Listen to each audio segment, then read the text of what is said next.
Hey, Wolfpack, we're back with another surprise tier list. Starting out the new year with a big horror-related one, we're talking about all the villains and antagonists of The Walking Dead. The Walking Dead, if you don't know, was a hit show for quite a while. It made a huge splash on media, people, everybody adored it. It used to be as highly rated as Game of Thrones. People love this show. Basically, it's a zombie horror show, a survival horror. A group of characters are trying to survive the zombie apocalypse and encounter a lot of colorful antagonists along the way. And we're going to be ranking them all. Just to clarify, we are talking about the main TV show. None of the spin-offs, none of the video games, all the ones who were on Andrew Lincoln's show. Or I should say, formerly Andrew Lincoln's show. The show lasted like 11 seasons, has like almost 200 episodes, and of course, a lot of great villains. And joining me is my brother, Wolf. Hi-oh. Hey, Wolf. You remember The Walking Dead? I can remember the first 3-4-ish seasons kinda well. Anything after that, it's just picking up scraps here and there. Yeah, we're gonna be ranking all the villains, and we have all the big ones. Sorry, some minor ones or one-shot episode ones didn't make the list, but all the ones that made a big impression or were super duper important to some character arc. The Walking Dead's a pretty great show, but of course, as the show went on, it upgraded to mostly human antagonists, because the big theme about The Walking Dead is humans are the real monsters, and we see that in a different variety of ways. Some became evil leaders, some became corrupt, some became straight up cannibals. A lot of great villains here, and some not so great. And we're going to be ranking them all up on this here tier list, from top best to bottom worst. So I'll go over it. We'll be talking about each and every one of these characters, both big, small, and undead.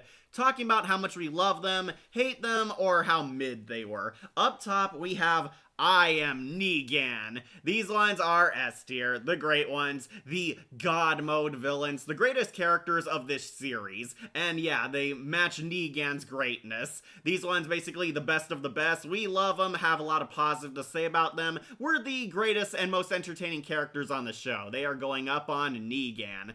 Then underneath we have Love to Hate. These ones pretty good, very decent, very entertaining, very fun. They did their job pretty well. I would definitely say that they were A-tier villains. Had a lot of great stuff about them. We might have a complaint or two here and there, which is why they're going on to A-tier, but overall I would say they were good. They were definitely fun. You love to hate them.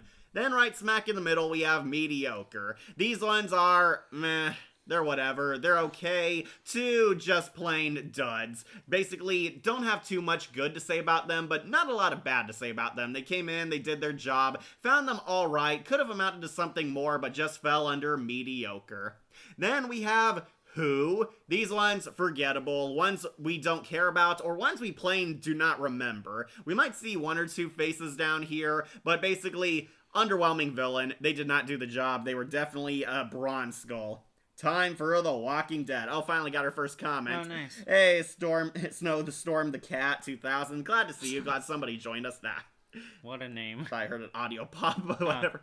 And at rock bottom, we have Not Fit to Lace Negan's Boots. These ones, awful. F tier, 0 out of 10. The worst villains of this entire franchise. And sadly, we might be seeing a large number down here too, because as The Walking Dead went on, they suffered huge seasonal rot. It got worse. The Commonwealth season is one of the worst ones. Well, not just seasonal rot, but also cast bloat, too. Yeah, there were way too many characters, and the staff got way too attached to their actors and didn't want to fire them, so it resulted in the story being a huge mess, because it got to a point where none of the main characters were in danger anymore.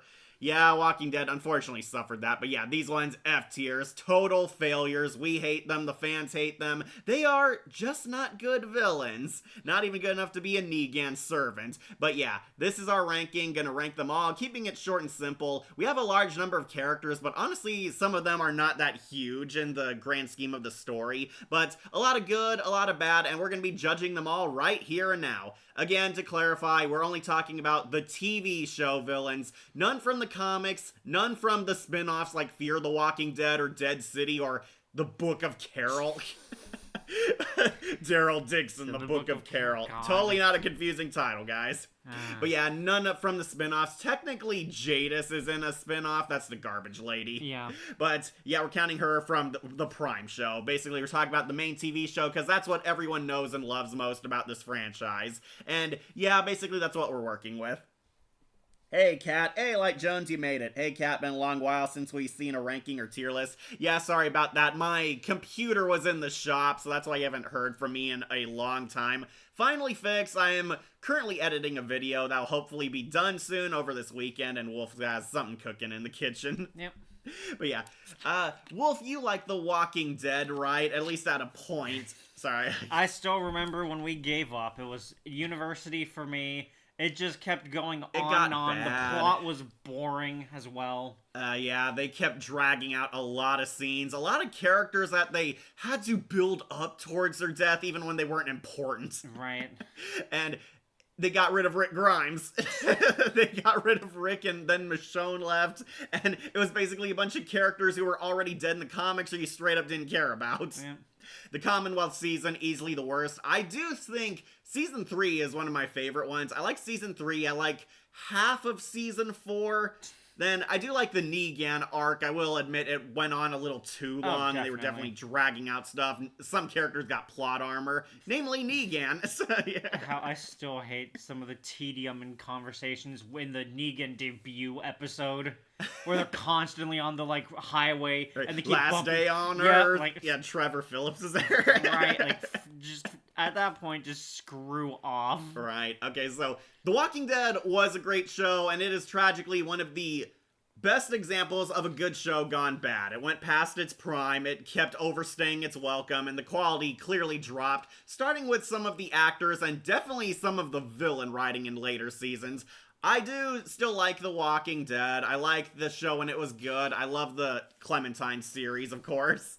And yeah, there were a lot of great stories here, a lot of great characters, definitely. and we're going to be ranking them all. So, Wolf, anything you want to add before we start? Just watch probably up to season 5 if you're ever gonna do it. Yeah, end it at Alexandria, because after that, it just went off the rails. Yeah. Alright, just catch up on comments. Love The Walking Dead, and more specifically the villains. It's what made this series That man is truly the monster, and yes, insert meme of nostalgia critic, man. Remember that, Wolf? Yeah. Yes, man. I remember defending last season when it first came out, saying it was alright and not as bad as people said it was, before I took a second look and oh boy, where do I even start? Yeah, the Commonwealth were not strong villains, and honestly, it is, watch, seasons 2, 3, and 4, and then watch the final season, and the quality drop is so obvious. It was painful. Yeah, but then we get journalism helping defeat the Commonwealth. Don't get me Can't started. forget that. The deaf girl is now a hero. And there's the trans actress as well. Yeah, there was a trans woman. Where are you getting the pills in the end of the world? But I just stocked up on them. I've had problems with season 7, but even I can no longer defend season 11 because I didn't even like the Reaper arc. Yeah, those were the filler villains. I remember. And they sucked. They were one-dimensional. In my opinion, for season 1, Ed is one of my least favorite because of his behavior towards Carol. Yeah, Ed, Carol's abusive husband, is on this list. I completely forget You forgot. Because he's only in the first season, Yeah, right? he's one of the first casualties, Yeah, too. he dies in that big invasion, which I still love that episode. Yeah, that was Tell It to the Frogs and then Vatos. Those are two great episodes. Yeah. And he deserved that to be punched by Shane, which reveals that Ed is a coward. Yeah, he is, most domestic abusers. He doesn't have the balls Negan had. My favorites were seasons 4, 5, 6, and 8. Yeah, 8 was the actual war. 7 was the build-up to the Savior War. That's right. They dragged it on so long, and I remember I had to point out some characters because you forgot. Yeah. Look, Wolf, they killed off Roy. And you're like, who? And I said, he's the grammar Nazi who corrected Enid's grammar. Remember? He had that one scene. God. Oh my god.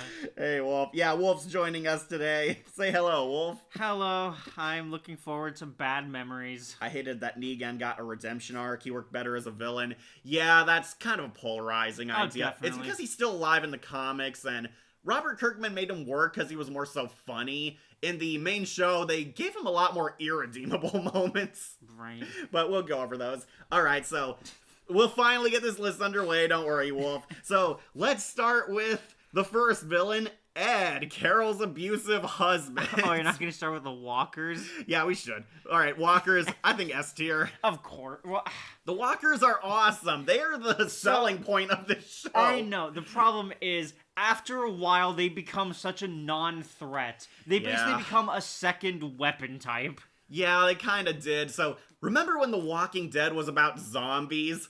Because back then, the walkers were really cool. They were threatening. They were vicious. These were like bloody zombies. Right. They're decaying. We're all infected. The walkers are the coolest part of the show, and I will still defend them. Of course. The zombies are cool, have a lot of great makeup. Thank you, Greg Nicotero, who sometimes appeared as a walker every season.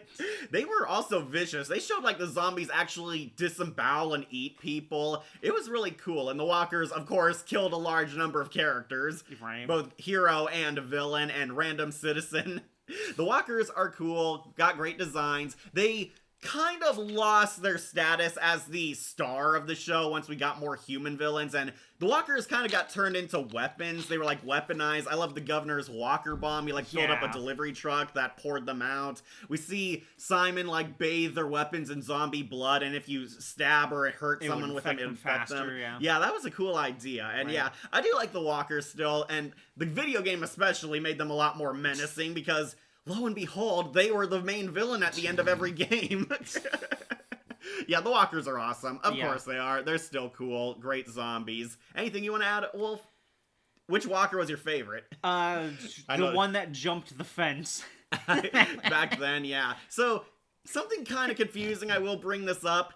In Season 1, the zombies were a lot more physical and effective. We see them, like, pick up objects like rocks. Yeah, and that held the rock breaking into the mall still. Like, one zombie actually climbed up over a fence and chased Rick and Glenn. Right. Then they suddenly just became generic zombies until the final season. You see, Wolf, they kind of address that. They're like special variants. They're or some variant shit. walkers. Yeah. They're walkers adapting and evolving. No, that's stupid. Brought this in the final season of all. Yeah, it's clear they had a different, more artistic vision with some of them, because there's also the one that the wife of what's his name? I can never remember his name. Herschel? No, the black guy.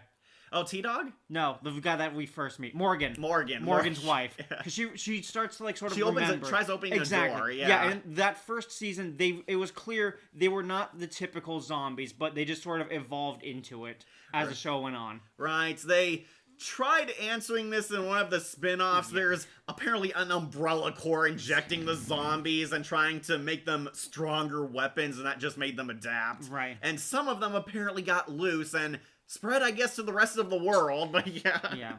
It's really dumb and so jarring. We see a zombie actually hide inside a car at one point. It like jumps one of the Commonwealth Jeeps and is hiding behind them, and not one of these soldiers notices or hears it. Incredible. And one actually scales a wall to jump the guard on watch. There's like a sniper guard, and he doesn't see the zombie climb up and jump him. Yeah.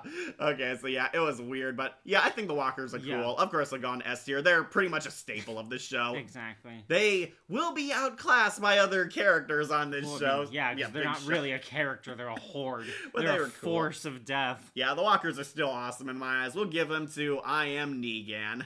All right, next, let's talk about Ed. Where do you want to put Carol's abusive husband? I'll put him under who? Under who? I don't remember that much about him. He's clearly just a side character meant to die later. Yeah, he was our first one-note a-hole character. Exactly. Ed is, like, usually complaining. He's there in the background. He only has, like, a handful of scenes, too. He's usually mean to Carol. His first major scene is he's pissed off that his wife is having fun with the women. He's like, the women are doing right. I laundry. forgot about that. What are you laughing about? It's like, you're supposed to be doing the laundry. And for no reason, like, stirs up drama between everyone. And Shane pretty much beats his ass. And Ed is like a coward crying because he's against a man now. Yep. Shane, like, beats his ass. And he's, like, hospitalized in his tent for the rest of the episode. I forgot He about acts like a creeper towards Sophia. I was like, why don't you nurse daddy back to health? Keep me company. Yeah. And Carol sort of starts standing up to him a little. She's like, just takes Sophia away from him. He hides and bitches and moans in his tent, and then a walker jumps him. I don't know, for some reason he assumed it was one of the campers, like, knocking on his tent, and big shock, it's a zombie. It jumps and kills him. Yep. Though they add a level of irony that it's a girl walker who jumps him and kills him.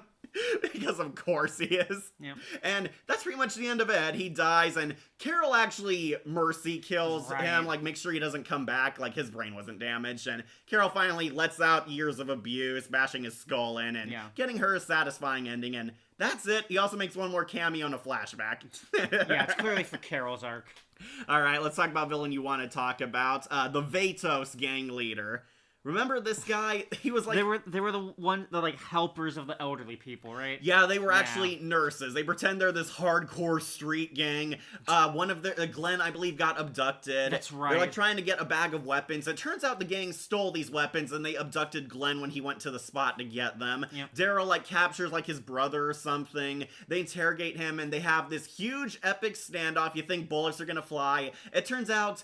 No, they're protecting people. Right. They're putting up a tough front, trying to scare people away because it's a very harsh and cruel world, and our first sign that there's going to be a lot more groups forming and a lot of characters trying to hide kindness, assuming it's a weakness or something. And yeah, this guy was kind of the leader of it. It turns out he's a nice guy. They decide to split the weapons, go their separate ways. Apparently there was a deleted scene where the nursing home was destroyed, and he was going to make a cameo as a walker. Yeah. Where do you want to put Vados gang leader? What are our options again, since you We got them? Who, Mediocre, Love to Hate, I'm Negan. I'm going to put him on Mediocre, That's honestly. fine, He's not the worst character. Right, he's just a small group to like a sign show of us bigger the things new to world. come. Yeah. Catch on the comments. Definitely Who, because we only see him once. He was like in one episode. He was supposed to show up as a zombie. Yeah. We find out they were destroyed. They were overwhelmed by walkers, hinting that the city was not safe and giving them more of a reason to leave. Right. How was the holidays? Honestly, pretty good. Yeah. Wolf, was your holiday good? I think so, yeah. Yeah, the walkers are very deadly, absolutely. Season 1 identifies were the scariest because they literally can sprint, climb, and even grab objects. Talking about the walkers, yep. And to this very day, I will agree that Trevor would have absolutely mopped the floor with Negan in an all-out fight. Yeah, Trevor from Grand Theft Auto, he was Simon's character. Right. Sorry, catch up my comments, Wolf. Just wanted to see what people say. Take your time. Yeah, the walkers are very deadly. Absolutely. The walkers are awesome zombie designs, and in the series they did a good job on the makeup. Would be more interesting if Rick Baker added to his design of a zombie besides Greg Nicotero. What'd you think, Rick Baker? I don't know much about Rick Baker's work. 80s makeup, did a lot of, like, Tales from the Crypt style stuff. His zombies are, like, more gross and slimy looking. I think Nicotero did fine. Yeah, I think he did too. Him and his team. Imagine if the walkers have other names like sprinters or throwers. They give them like other people like call them different things like geeks or the eaters. I forgot about the geeks. Yeah, they call them geeks. I heard the Telltale clarified. Oh, like at the carnival, there's people who eat like weird stuff. That's why we call them geeks. I've never heard that, but all right, it must be a southern thing. It would have only made sense if Glenn or Rick actually stayed in the show, in the state that these were the same walkers we met in the city, indicating that only very few walkers can do this. Yeah, I get what you're saying. I just feel like they never should have touched on it at all. It should have just been a season 1 quirk. Yeah, just let it go. We moved on from that. Exactly. But no, they wanted to explain that plot hole. Yeah.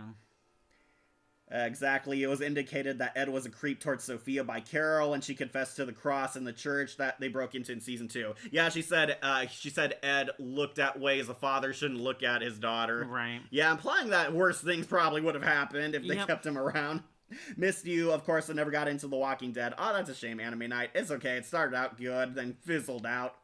Why did you take so long? If you're still here, Anime Nights, my computer broke down. I needed to get repairs, and it stayed at the shop for a lot longer than expected. I had to get a lot fixed. Yep. So I had to go offline. I know it was a huge risk, but I needed my computer fixed, all right? I had to do it. And before you ask, I simply refused. Yeah, Wolf didn't want to do it on his PC. No.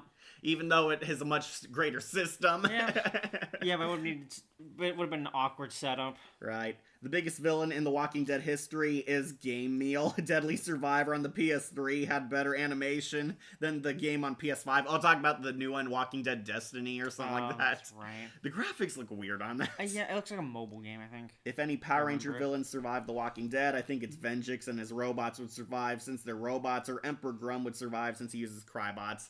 Which Ranger villain would survive The Walking Dead, Wolf? I think Ranzik has a big shot. I feel like he could even get overwhelmed. Right. Yeah. In the future, will you make the Power Rangers allies tier list? Yeah, I will. I finally watched Mystic Force, so might look out for a tier list related to that. Yeah. This might be a hot take, but Negan is a terrible villain in my opinion. Really Stranger Things sexpert. Sexpert. Okay, well, what were your thoughts on Negan? I know we're not at him yet. I'll say. Okay, tell me if... Alright, wait. But I enjoy him. I thought it was entertaining. Yeah, Jeffrey Dean Morgan did great. It's incredible that he would later take Glenn's wife and make Batman. Right. Okay, to wrap up, Vados guy, mediocre. I think he was fine. Yep. Not one of my favorites, but he was only in one episode. Yeah. Alright, now to our first actual villain, and that is Shane Walsh. Rick's best friend undergoes a villain arc. Starting in season 2, the group starts falling apart very horribly. They, get lost on the road. Sophia is lost. Carl gets shot. They take Carl to Herschel's barn. And they consider maybe we should camp out at Herschel's place, because they use Herschel's barn as kind of a home base. He allows them to stay out of guilt because Carl was hurt. Carl is being treated. They're trying to find a little girl. And the group kind of integrates themselves into Herschel's barn. They befriend Maggie and Beth. They look around the area. Otis tries to redeem himself by helping Shane go in to get supplies from a university that will help treat Carl's wounds. Yep. And unfortunately, this is where Shane's descent into madness begins. Shane has been going down a downward spiral considering his relationship with the Grimes family. He used to be Rick's best friend. We see they're thick as thieves in the start. Then the apocalypse happens, and out of all the men Lori could move on with, she chose her husband's best friend. Look, Rick wanted him to do this. Yes. He was in a coma for 3 months, and well, better move on, he's gone. Yeah. Rick would have wanted Shane to take over. So, to the show's credit, they mention very early in the series that Lori was considering divorce at one point, so clearly their marriage was on the rocks, but the apocalypse caused a love triangle between them, and Shane got too attached to Rick's wife and kid. He wanted to take them as his own family. And season 2 truly begins his downward spiral. We got hints of this in season 1, how Lori blames Shane for lying about Rick being alive. That at one point he almost considered sniping Rick out. He's in his scope sights, but Dale sees him. And of course, taking his abuse and hatred out onto Ed, he beats him just to let his anger loose. Come season 2, basically, their friendship falls apart all throughout this season. It is a slow burn build-up to Shane's ultimate turn into evil. Shane, to his credit, is making very good points that,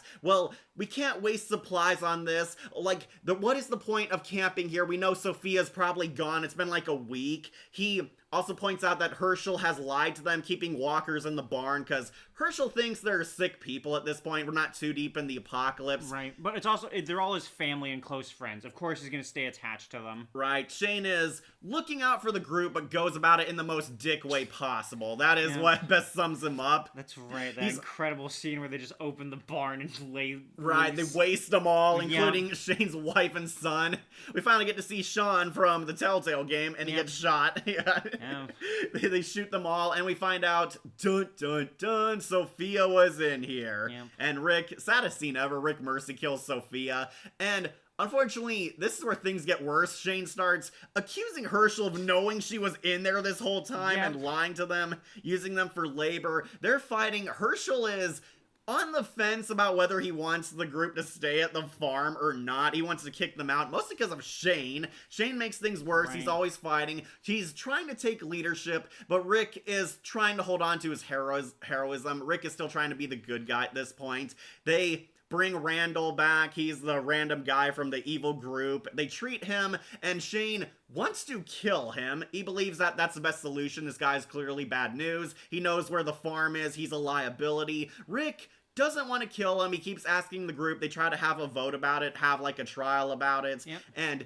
ultimately, Shane kills Randall. He lures him out in the woods and sets up this elaborate trap to make it look like Randall will kill Rick. He lies and says that, oh, Randall's out there. He attacked me. He escaped. We have to go hunting after him. They split up in groups. And of course, Shane pairs up with Rick. Yep. And basically, Randall is like long dead. He had like his neck snapped. He was killed by Shane. This is like where they also discover that you can become a zombie without being bitten or scratched. Right. He like came back, attacked Glenn and Daryl. They find out he wasn't killed by Shane or Rick at all. He had his neck snap. And this is where Shane reveals this is where he's gonna do it. Where he's going to kill Rick. He's going to shoot him in the back. And Rick and Shane finally have the standoff after 2 seasons of build-up. The two bros finally clash. And Rick murders his best friend. He tries to talk Shane down. He's been doing this all throughout the season, like trying to reason with him, talk down his best friend, try to appeal to his good nature. Unfortunately, this is the last time that ever happens. He guts Shane like a fish, like stabs him, kills him, and tells him, this was you and not me. This was you, not me. And finally kills Shane. He briefly comes back as a walker, and Carl finally gets his first zombie kill, shooting his Uncle Shane. Right. Where do you want to put Shane, then? Definitely at the top. Definitely S tier, right? Yeah. I thought he was an interesting villain, too. Yes. Above the walkers? Of course. Yeah, okay. His spiral is so great. His master plan at the end as well. And you actually do kind of feel sympathetic for him at first. He does kind of start out as very rational. You do get his side at first. Yeah. It is until halfway through season 2 where Lori is the toxic lover, telling him bad ideas and telling him, oh, I would be with you if Rick wasn't in the way. And of course, he takes that. Yeah, of course, going to take a different interpretation as that. Yeah, of course, he plans to kill Rick. I do like this build-up. It was definitely a monumental payoff, I would argue. Of We course. spent so long with him, and Shane was kind of one of the first major characters to die. Like, he and Dale, like, were both the first super serious deaths in this series. Yeah. And I think he was a great villain. I do like John Bernthal. Yep. So badass he would play the Punisher. Yep. So I got you on comments. Yeah. Hey, Cat Wolf, welcome back. Walking Dead villains today, I see. Hey, Shadow, you made it. I feel like Jeffrey Dean Morgan was horribly miscast as Negan. Oh, really? You do feel that way? I thought he was good. He was not my number 1 choice, honestly. I don't know anything about his performances, unfortunately. This is how I first met or saw Jeffrey Dean Morgan at all. Well, he was in Watchmen. He's the comedian. Yeah, and I didn't really watch that one either. I caught the tail end of it, maybe. Right. So I got your comments. Yes, he's played by the Punisher himself, second incarnation now established in the MCU. Yeah, the Punisher is in MCU now. Yeah, I know. I mean, technically he always was, but yeah. Yeah, I'm glad they haven't been able to use him, because they would just ruin John Bernthal. Sigh. I remembered when I liked this show quite a bit. Unfortunately, lost interest, and it's definitely lost its quality after season 4. I agree, Shadow. I do think season 6 is where it started to hit me that wasn't as good. I did kind of come back with the Saviors arc, but then when the Whispers came, yeah, it was all over the place. Yeah. It makes a lot of sense that Sophia would be in there. Herschel saw a little girl and thought she could be helped. I mean, it does. Probably. But yeah, they also didn't know who Sophia was. I mean, to them, it was a random zombie. Apparently, the writers had to clarify it had only been 1 day before Sophia was infected. Okay. And yeah, they didn't come to the farm until 2 days after they lost her. They were actually camping on the highway for the longest time. Where will you put the Tales from The Walking Dead villains in the list? They're not on this list. And if you're talking about Telltale, that's going to be a separate video. The Stranger, St. John's, Carver, The New Frontier, and Lily. They're not on this, unfortunately, Tales. They're going to have their own tier list. When Negan killed Abraham and Glenn makes me want my own quote of Alpha Trion. Abraham, Glenn, you two deserve so much better of a fate than this. Shane was right later on that season, and Rick actually found out the hard way. Yeah, that was kind of the thing. Shane adapted to the new world very early. He kept calling them out that you can't play hero, you can't always make the most noble choice in this new world. Right. The world is now morally gray. The world has a lot of dark stuff, and humans are the real monsters. This was kind of foreshadowed with Randall's gang, who were total bastards. Yep. They tried to pretend they were nice. They had a civil conversation. Then, when they weren't getting what they want, the guns came out. Yep. Do you or Wolf think Lori Grimes is a toxic lover to both Rick and Shane? Yes, I do. Kat does. Yeah. Wolf, what do you think? Looking back at Lori's arc. Yeah, she's not the greatest. Should Lori have been on this list? Because she was the ultimate villain. Yeah, she was the mastermind behind the Shakespearean tragic love. Right. I think Lori was too attached to the old world. She was trying to make it like how things used to be, trying to be the queen bee of that area. That's normal. But yeah, and I honestly thought she was more so stupid. This was the same girl who, like, crashed her car, crashing into one zombie. That's right. It's already enough that Shaggy was auditioning for Negan. Oh, Matthew Lillard wanted to be Negan. Wow. I think that probably would have been a good casting choice. I don't think it It would have been funnier, but yeah. Oh yeah, here's Shaggy come out. You know when your show's went on too long if your actors are asking to die in the show. Yeah, that's a pretty big sign. Really, some of them asked for that? I heard Rosita's actress asked to. Okay. And I know Tyrese and Beth's actors did because they were casted on other shows. Right, okay. Oh, and Sasha because she went on Star Trek Discovery. I forgot about that. Sasha, the worst character in my mind. And then it goes on to the worst Star Trek thing. Although, actually, that might be topped now. If you're confused, Alpha Trine is one of the 13 Primes. I know who that is. Maybe. Yeah, literally, Matthew Lillard auditioned for the role of Negan. That's really? incredible. I didn't know that. I would have liked to see him, honestly. She's audition, at least, yeah. Alright, but anyways, Shane, going on to I Am Negan. He is an S-tier antagonist. Definitely one of the top dogs. Yep. Alright, there is another Season 2 villain. Trying to find him. Here he is. This is Dave. Remember Dave and Tony? They're the guys in the bar. Oh, yeah. Yeah, Herschel went to a bar to drink his woes away because he realized that Shane is right. These people were beyond saving. Zombies are undead. He realized that he was a moron. They go hunting Herschel. He's at the bar, and they bump into this guy and his buddy. I don't think Tony's on this list. Yeah, Dave and Tony. These two sketchy-looking guys. They share a drink, have a conversation, and it's very clear there's something off about these guys. Dave is kind of trying to convince Rick, hey, maybe we should be neighbors on your farm. We gotta stick together, trying to kind of guilt them into letting them vacation on the farm too. Right. But these two are clearly sketchy guys. We see, like, Tony's, like, pissing in the corner, talking very crassly. Dave at least tries to pretend to put on a friendly front, but it's clear he's anything but. And it's a very tense standoff. This is, like Rick says, oh, you might try Nebraska. I hear it's nice. And Dave and Tony pull out their guns, forcing Rick to shoot them, leading to a fight with Randall's gang. Honestly, this guy was supposed to represent how humans were now becoming the bigger threat in this world. Yeah. This is like the big idea that humans are the ultimate threat in The Walking Dead, that human people are descending into pure, irredeemable evil, madness, and selfishness. Right. They're doing everything they can to survive, basically. And that's what this character, that's why he's on this tier list. He's supposed to represent that. He's the first human Rick Grimes kills in the apocalypse world. Where do you want to put him, honestly? He only had, like, really one episode, and his other appearance was a corpse. I'll put him above the Vados gang leader, honestly, because, yeah, he had a plot-relevant role, basically. That was his big thing. That, yeah, now they're going to be fighting humans. And I do like that. I'll put him on mediocre. If anything, he's kind of a foil to the Vados leader. Right. You really think about it. He really was an evil guy. Yeah, he's just the other half of the coin. Right. He put up the friendly front, but really he was an evil bastard. Yep. Randall mentions they also possibly raped a girl. That's right. They make it unclear if they killed them.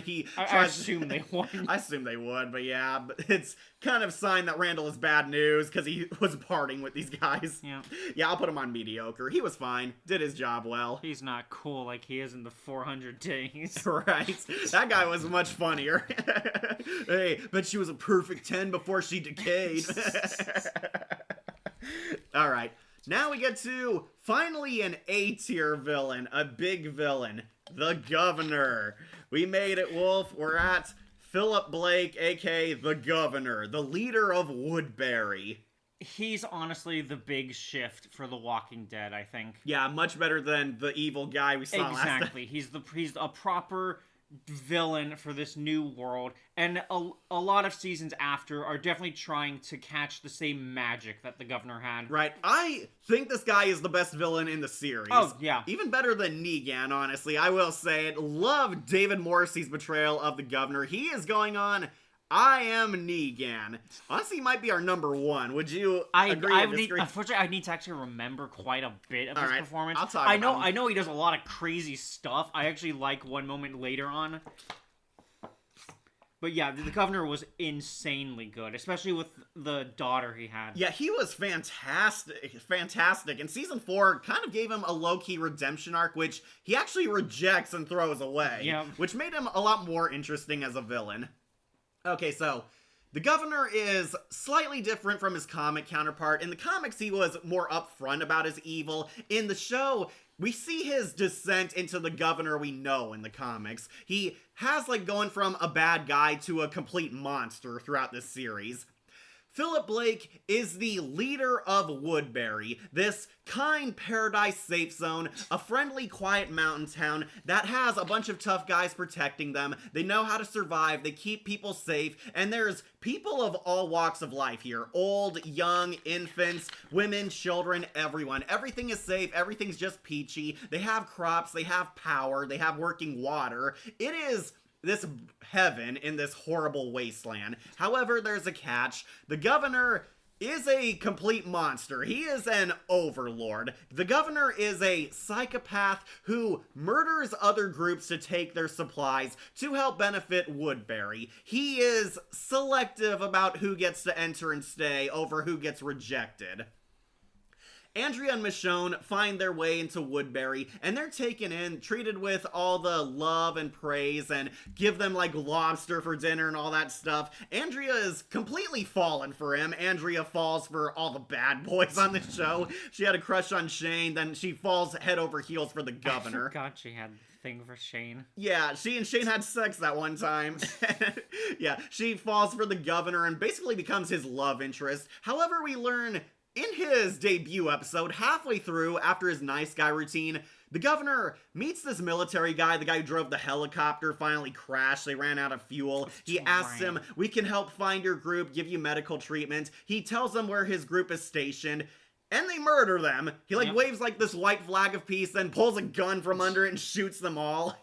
They, mow down the military, showing you that this guy is pretty much a great strategist and very cold. The military guys get completely wasted by him and his goons. He has, a bunch of thugs, a bunch of buff guys like Martinez and Merle, all these very sketchy gang-looking guys. He bashes that soldier's face in with, a rifle, showing you that he's a lunatic. They steal other people's supplies to help benefit Woodbury. Basically, he chooses who gets to stay here and who chooses, basically, to be in a grave. He kills them. We get, our first tap into this, where we see he has his secret room. He has a bunch of heads in jars from the enemies he's killed, basically. He likes to watch them in his spare time. This guy's, so insane he makes Norman Bates look normal. What are you talking about? It's the same as just watching the TV. Right, he's just watching them float there, moving. Right. And we see the military guy who told him about the base also got beheaded and thrown in there. And he keeps his zombie daughter locked in the closet to take care of. He, pulls her out to tell her, "Oh, I love you." He brushes her hair, puts makeup on her. Right. And it's another huge sign that this guy is very far gone. That one is more reasonable, though, unfortunately. It makes you feel sorry for him because he loved Penny, his daughter. This is the daughter from the novel. He had, his origin novel. He also, removed all her teeth, right? Yeah, so she couldn't bite him. Right. Yeah, he has her, tied in a straitjacket and took out her teeth. Yeah. Even though she's, a snarling feral beast, he's, talking to her like a regular child. It shows you how crazy he is. Unfortunately, they run afoul of Rick's group. Merle ends up capturing Glenn and Maggie when he's hunting down Michonne. Michonne sees the governor for what he is, this lunatic hiding behind a false facade. All these lies and fake kindness, basically. Yeah. She wants to leave, Andrea wants to stay. It causes a friendship fallout between them. Michonne leaves, the governor pretends, "Oh, you're welcome, I'll give you some supplies," and he sends Merle and a group of guys to go kill her. Yep. Yeah, he doesn't want anyone finding Woodbury. Michonne dispatches 2 of the guys. Merle barely survives, and while hunting her, Merle instead finds Glenn and Maggie. They're like robbing like a 7-Eleven, getting supplies, and Merle takes them hostage and takes them back to Woodbury, forcing Rick and the gang to go out and rescue them. Yep, I remember. Let's call him Rick and the gang. He's got t-shirts and everything. Rick and the gang attack Woodbury for the very first time. We see the governor is pretty much very cold, very merciless. He threatens to, like, rape Maggie at one point. It's used as, like, a psychological scare. He doesn't actually do anything to her. He, like, forces her to take off her shirt, or he'll take off Glenn's hand. He bends her over, but he doesn't actually do anything to her. Then they have, like, Glenn tortured, but Glenn doesn't crack, and he has to finally pull out a gun and threaten to shoot Glenn, where Maggie finally tells him they're at the prison. And the governor's actually kind of impressed, because the prison is in the unsafe zone on their map. They call it the red zone, because it's that dangerous. That a group of 10 to 11 people cleared out the prison, which was deemed overrun and unsafe, and he realizes Rick and the gang are very serious threats. Like, these people are not like the common fools he robs usually, that these are very strong survivors. Yep. Unfortunately, the governor suffers like his first loss here when Rick and the group finally invade Woodbury. They attack them, kill a few people, and cause like a full-blown attack right at Woodbury. It's like the first time the city is attacked. Civilians are scared. The governor realizes that, oh, this is Rick's group. This is the people Glenn and Maggie were talking about. They do kill Oscar, sadly. Oscar was one of the prison convicts who turned good. Very sad to see him go. They fight them, and Michonne kills Penny. Michonne tried to ambush the governor in his home. She finds his zombie daughter, and Mercy kills Penny. The governor snaps, loses it, and fights Michonne in this really graphic and bloody fight. They're like throwing each other. They go through the Walker Head fish bowls. There's like glass everywhere. Walker Head's trying to bite them, and Michonne takes out his eye. Yeah. She stabs him in the eye. We see that right here. She was gonna finish him off, but Andrea saves the governor because she still thinks he's innocent. Even seeing his serial killer head collection there. Yeah, Andrea saves the governor, and Michonne and Rick manage to escape. They save Glenn and Maggie. Daryl's almost captured, and this is where Merle goes AWOL. The governor is so pissed because Merle basically lied to him. Merle said he killed Michonne, and lo and behold, Michonne came back and cost him an eye, so I don't blame him. Yeah, he was pissed at Merle. He chucks Merle under the bus, says, oh, Merle's a terrorist. He helped the group because one of them's his own brother, and forces the brothers to find his gladiator pit. But Rick and the gang show up and save them. They escape, and this means war, basically. The governor is actually now pissed off. He wants Rick and this group dead, realizing that they are serious enemies. Yep. And it is a whole long build-up to them fighting. They attack, he attacks. Basically, this war between Woodbury and the prison. Doesn't he also get, like, a second group involved? Yeah, in the 4th season. Yeah. That's after Woodbury falls apart. Okay. Yeah, in the first half, it's him and his goons. I will say I do like David Morrissey. He acts like he's in control. He acts very cold, and he's not afraid to get his hands dirty. This guy, like, has a fist fight with Merle and bites his fingers off. That was really hardcore.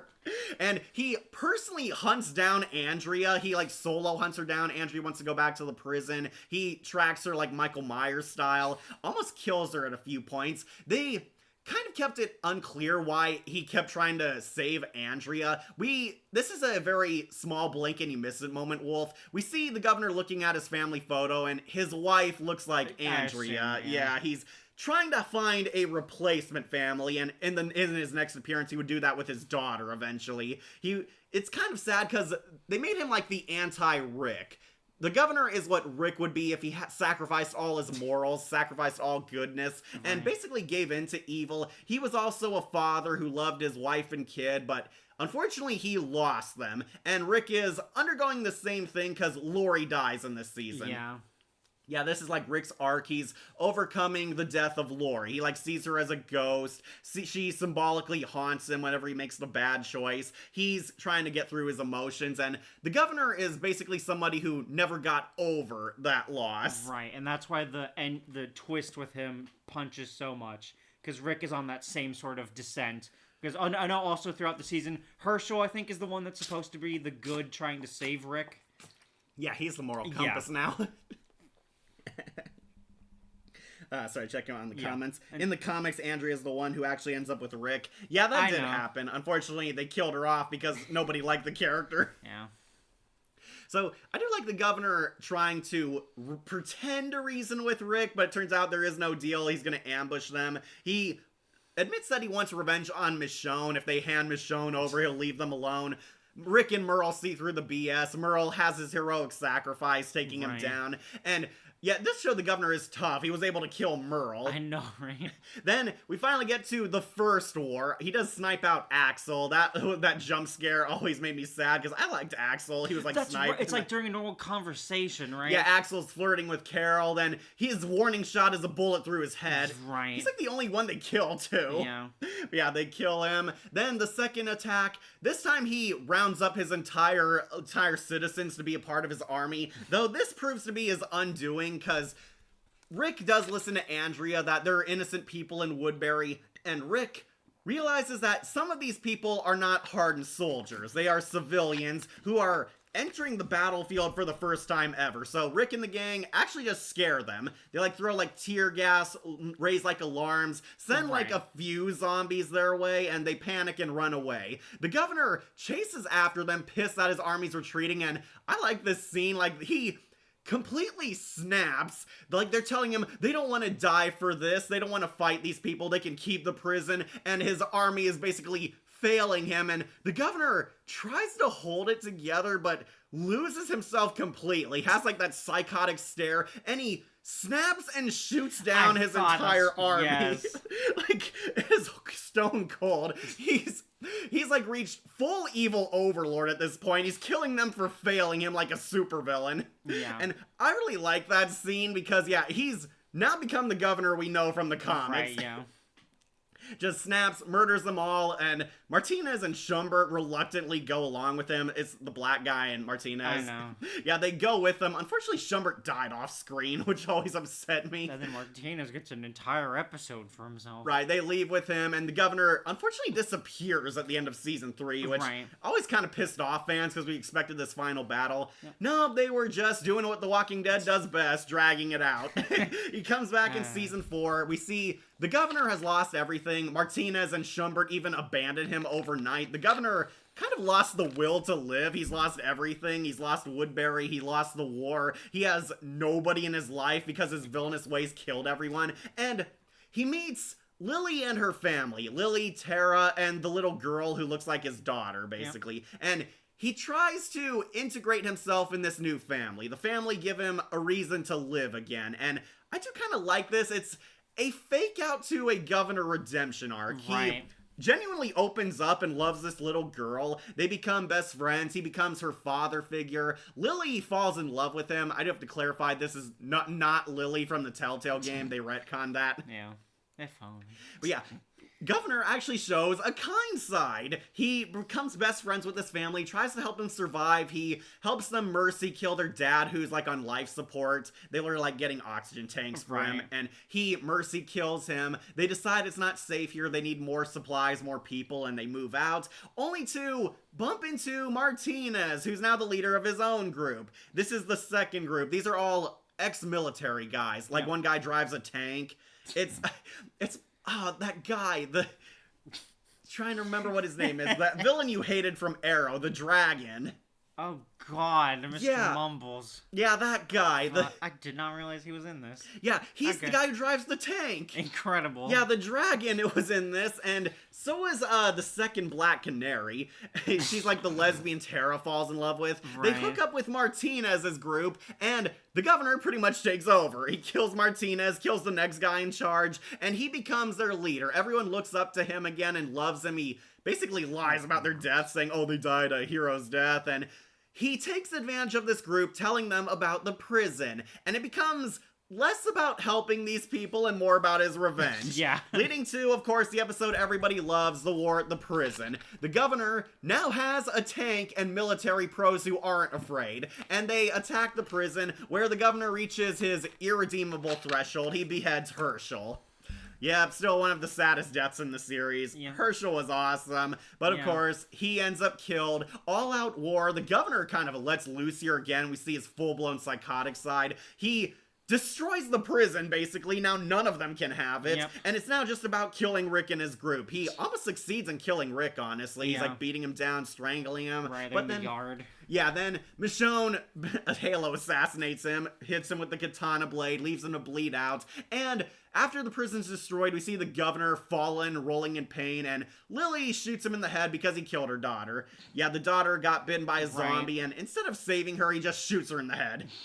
Showing you that, yep, that nice guy's gone. He is full-blown psychotic. And the governor, he falls. He finally falls in battle, and in the end, his revenge just destroyed everything, including himself. Yep.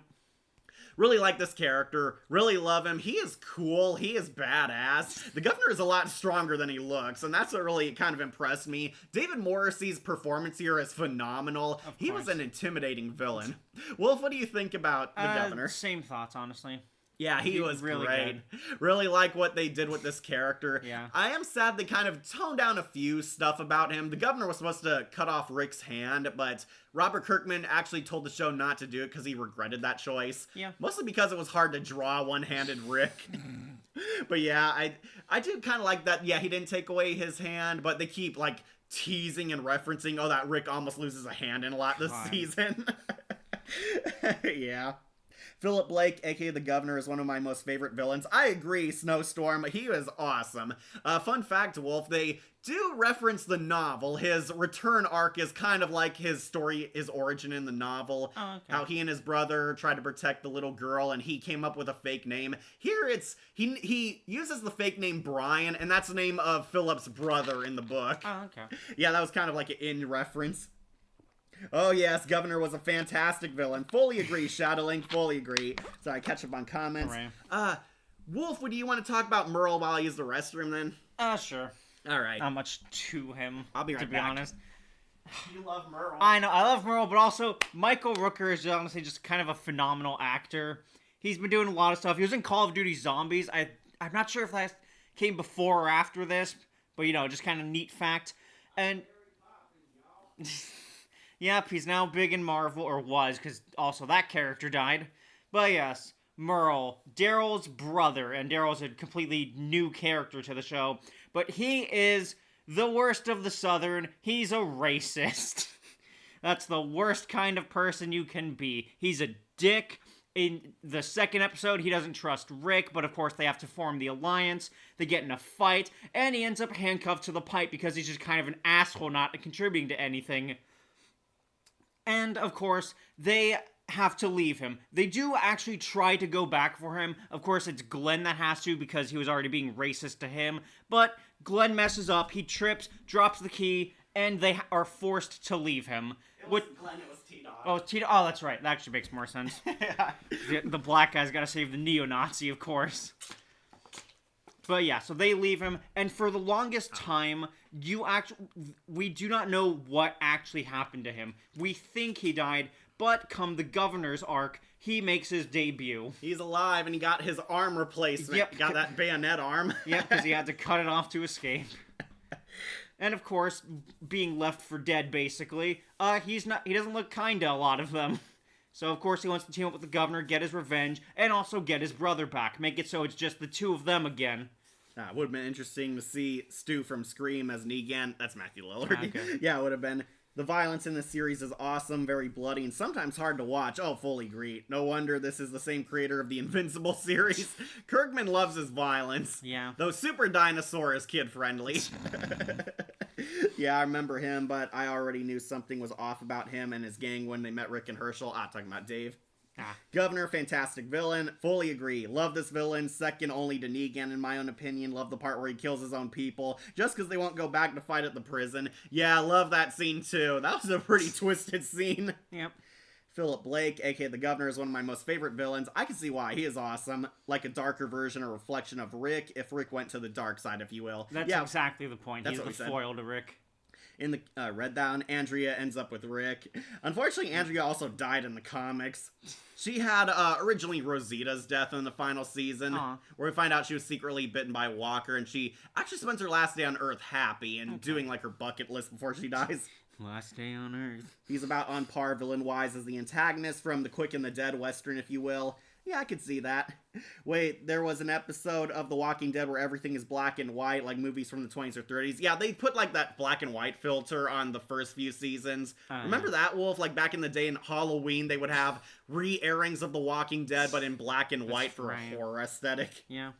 The only thing I found admirable of him is that when Michonne had his daughter at his mercy, he shouts, "Take me instead, she's all that I have left." That's right, he did try to plead for her. It's a mercy. But no, she ends up killing Penny.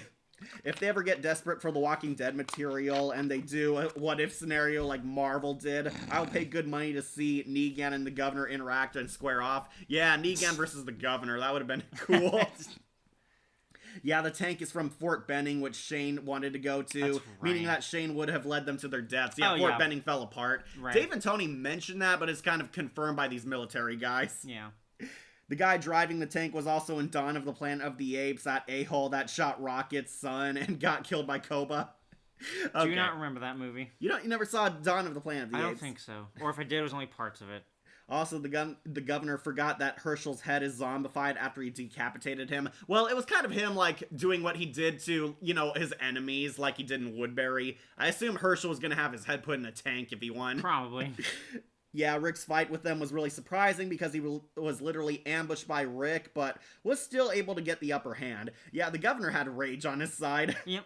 Have you guys played Dead Survivor for Xbox or PS3? Dead Survivor is not the... I'm trying to remember Dead Survivor, because that's not the one that's specifically about Daryl, right? Is that the Daryl and Merle game? That's what I'm thinking. No, I think it's Survival Instinct. Ah, okay. I've never played anything outside of the Telltale Walking Dead games, so I've seen Survival Instinct as a gameplay. Alright, anyways, back to Merle. Yeah, back to Merle, being found by the governor. Right. He was found by the governor, and the governor kind of rehabilitates him / coerces him to be his thug. Merle actually was the right-hand man to the governor in Season 3, up until he lied to him, and we find out Daryl is with this rival group.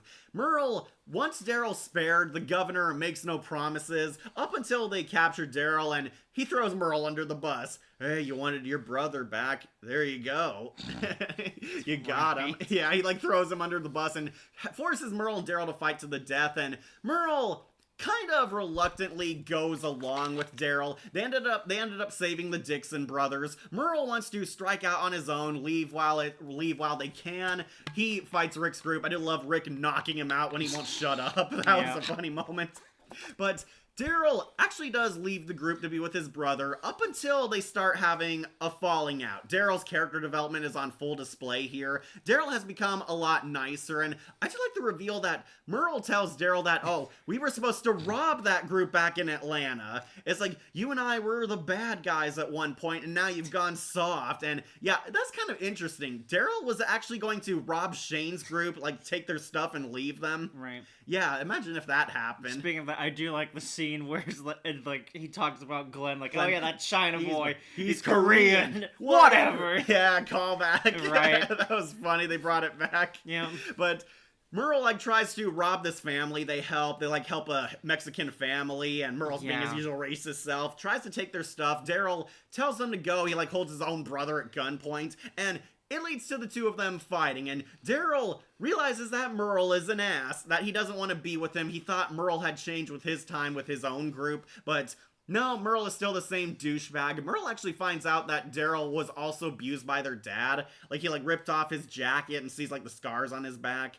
We find out that Merle didn't know Daryl was also being abused by their terrible dad. Yeah. And he shows some sympathy here for him.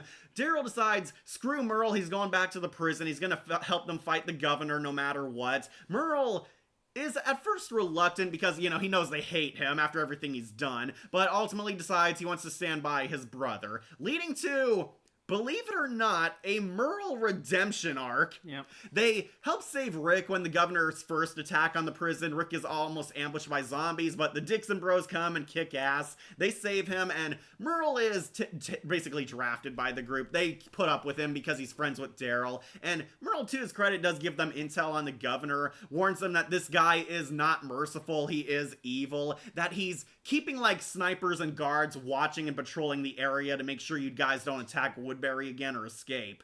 That the governor basically wants them dead. Yep. So Rick tries to make a bargain with the governor. The governor reveals he'll leave them alone if they give him Michonne. And Rick talks to Merle about it because Merle realizes his place. He's the bad guy. He does the dirty work, the stuff that they don't want to take care of. And it's kind of what he did for Woodbury, too. Yep. He was doing the governor's shady stuff on the side. Now he's doing Rick's shady stuff. The governor has the balls to try and do it. He knocks out Michonne, tries to take her. Then he finally talks like Michonne for the first time, and it leads to his redemption arc. Michonne calls him out on how selfish he is, thought he cared about his brother, and it's here where Merle realizes that she's right. He's never done a good deed in his life, that he is kind of betraying Rick and his brother by doing this, and leads to one of the most badass moments in the series. My favorite moment as well. His Merle ambush on the Michonne governor. and ambushes him. Yeah, he sacrifices himself. I think he did try to take out the governor. Oh, no, yeah, that was 100% the intent, but he kills everyone else. Right, he leads like zombies, plays the radio really loud, then gets out of the car with a sniper rifle. He does take out like a fraction of his men. This is why the governor has a bunch of weaklings in the final episode. Yep. All his competent and evil men all get killed here. He gets into a wrestling fight with the governor, but tragically loses, and the governor leaves him to turn, forcing Daryl to put him down. Daryl tries to find Merle. Hopefully he's alive, but nope, he's a zombie. He's like munching on one of the dead henchmen. Right.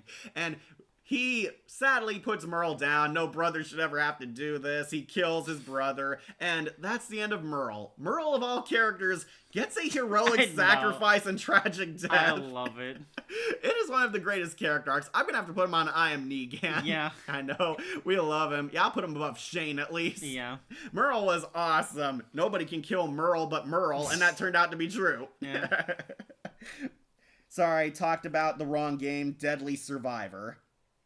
I do not even still remember never that played one it. either. Yes, love this character, love the brother dynamic between him and Daryl. It was sad to see him become a walker. Yeah, the governor left him to turn. Yep, and also Norman Reedus showed he could not cry in that scene. Well, his face was scrunched up, I so know. that counted. No! What do you think of the video game of The Walking Dead Survival Instinct with the Dixon brothers? That one, the gameplay might not be the best. Yeah, Angry Joe showed it was broken beyond belief. Right, and the choices for, like, how you got to the end were kind of bare bones. Like, oh, do you want to take route A, B, or C? Right. Kind of thing. I don't think the graphics also held up that Oh, well. not at all. Michael Rooker looks really weird in the PlayStation graphics. Right. Like, stretched out his face and has those cartoony bug eyes. But hey, we get the name drop of Jenner's wife in it. Yeah, and they referenced that they were going to the Atlanta group. I do think it's pretty cool that Daryl busted Merle out of prison when the apocalypse started. Yeah. But a bit goofy, but yeah, it was I think it's a neat game. idea. Yeah. Unfortunately, the gameplay was not polished. Nah. I remember the scene because I agree with Daryl because Merle hasn't changed at all. Okay, I'm talking about, when he called out. Yeah, and I think this was also, when they saved that family, this was during my coping for Morales to come back. Right. Me looking at every single Mexican and being like, oh yeah, that might be him. Morales. It might be Morales. It's an overweight Mexican guy. It might be him. He had a family. No, Yeah. I really liked Morales. It was the thing. But to wrap up, Merle is awesome. Going on S tier. Really love him. Love Michael Rooker was still doing commercials for The Walking Dead, including selling apps. Rooker, you're awesome. I am Negan.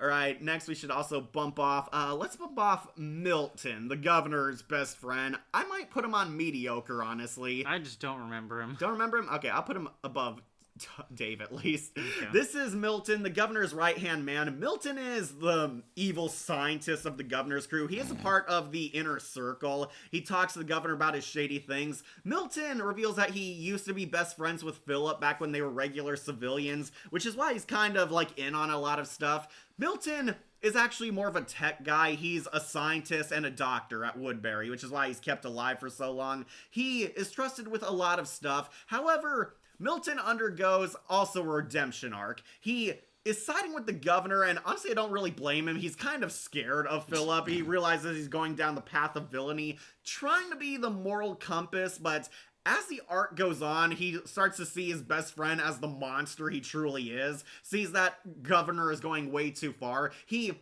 becomes best friends with Andrea. At first, he's supposed to spy on Andrea, keep her in line, keep her without knowing that they're at war with Rick's group for the first half of the season. He helps her, gains her trust, and weasels out and talks about her to the governor, what she's planning, what she's doing, her relationship with Rick and the gang.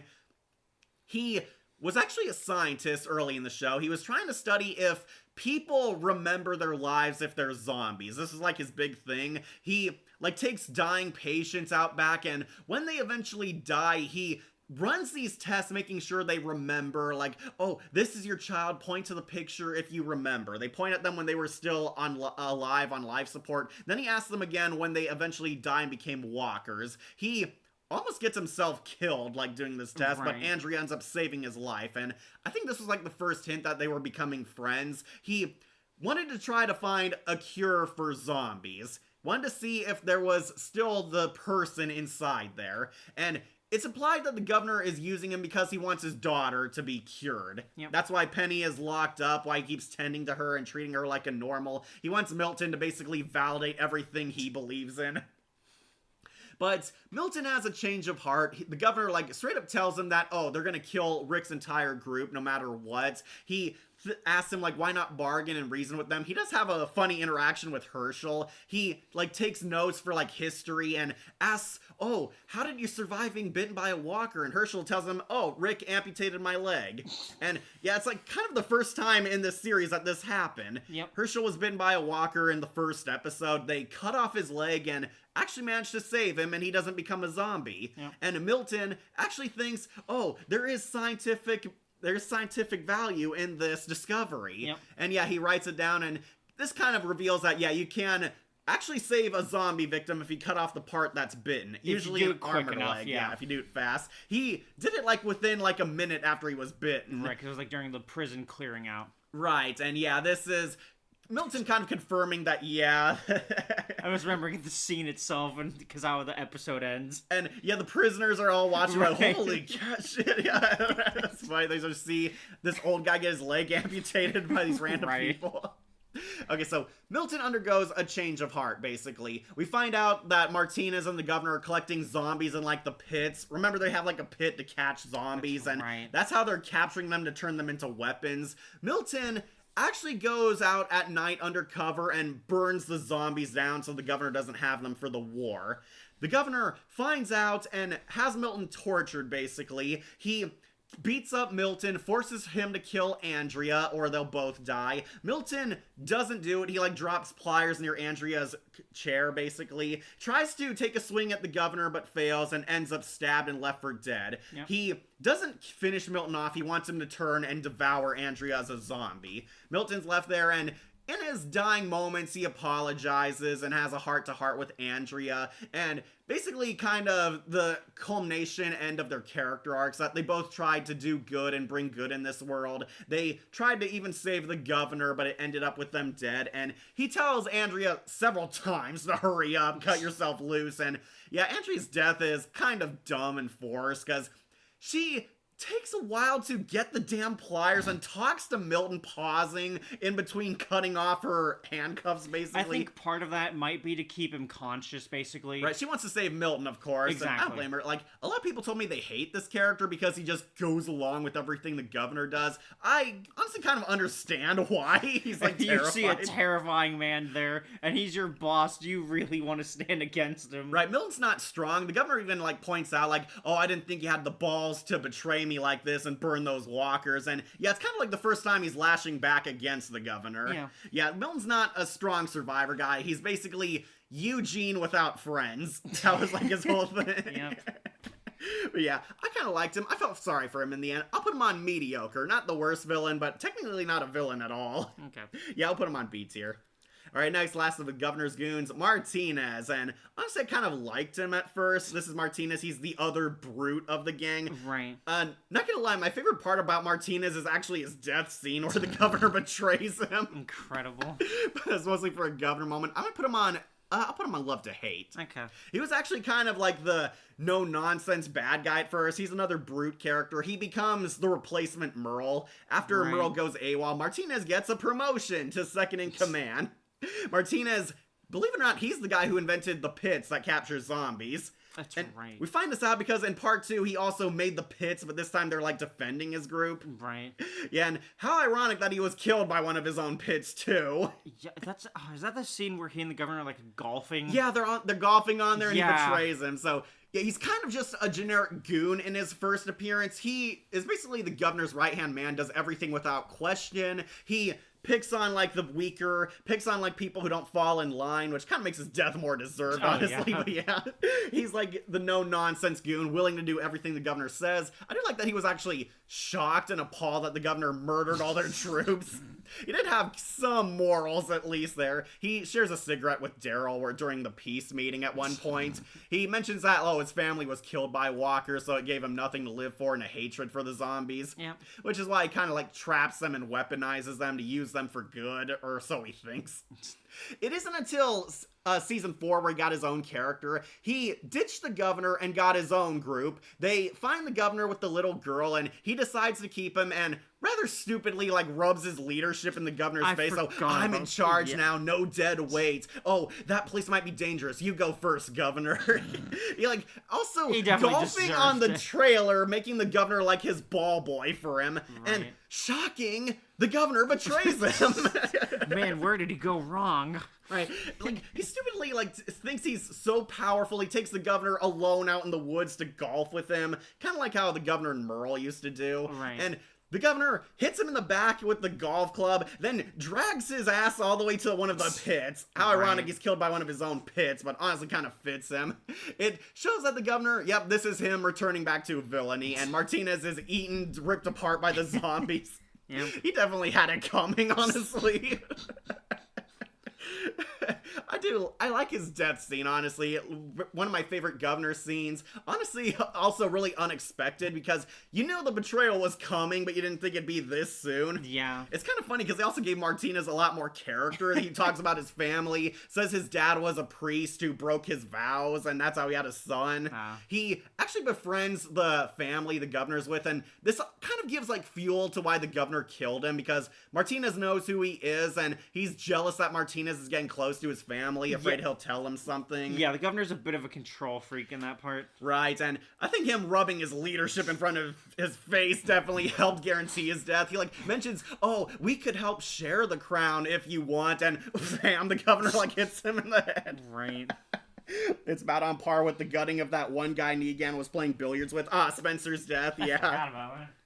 Love Martinez's death scene. I do too. It's one of my favorite death scenes. I know it's kind of stupid of him not to see this betrayal coming, but to be fair, I think he was just arrogant. We do see this guy's pretty buff, and it really tells you how strong the governor is if he beats and drags this guy.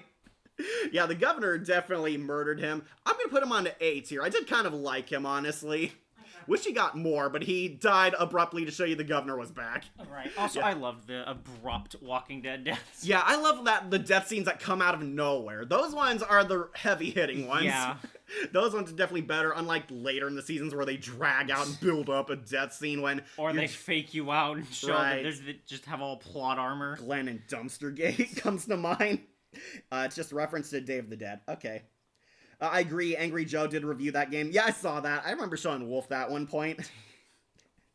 I do say that there was scary missions on that game, like the hospital is scary, both the campsite and or the police station have their own quirks. Yeah, definitely, abandoned areas could be pretty cool levels. Oh, definitely.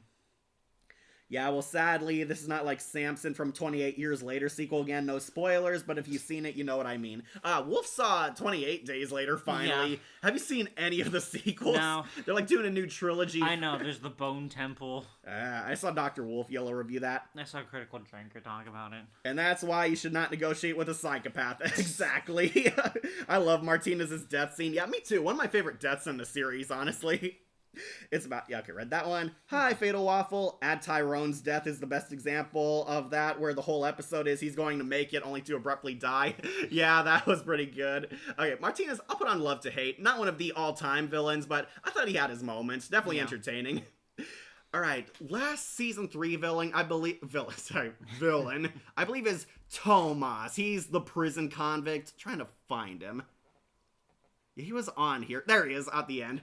Remember this guy, Wolf? This is Tomas, the convict, quote-unquote, leader. Right, because no, I remember that little tense stuff where not all the prisoners are, like, on board with Rick. Right, they find a bunch of convicts here, and Tomas is the one who is definitely against them. He's like this very creepy gangbanger serial killer looking dude. Yeah, of course, they make that the Hispanic guy in the group. But yeah, Tomas, he's the self-proclaimed leader of this gang, and Rick and the group want the prison. Tomas tries to act like the tough macho guy in charge. Rick is having none of it. They decide to split the prison, but if they want to stay, they have to clear it out together. Yep. That way they can share it equally. They try to gain the trust of these convicts, try to see if they can trust them, if it's worth it having them live here with them. And Tomas basically tries to kill Rick. One of their convicts gets scratched by a zombie. Unfortunately, it's on his back, so they can't amputate him. And Tomas, stone cold, bludgeons him to death with a hammer. Like, no mercy, no regrets. This guy I was locked in the prison 5 years with, yeah, I'll just kill him. Yeah, Yep. Pretty much a big sign this guy's evil. Fun fact, Wolf, apparently this guy was also slightly based off the Governor, too. They made him look like the comic version, and they gave him, like, his merciless side, basically, whereas the Governor in the show had more of a character progression.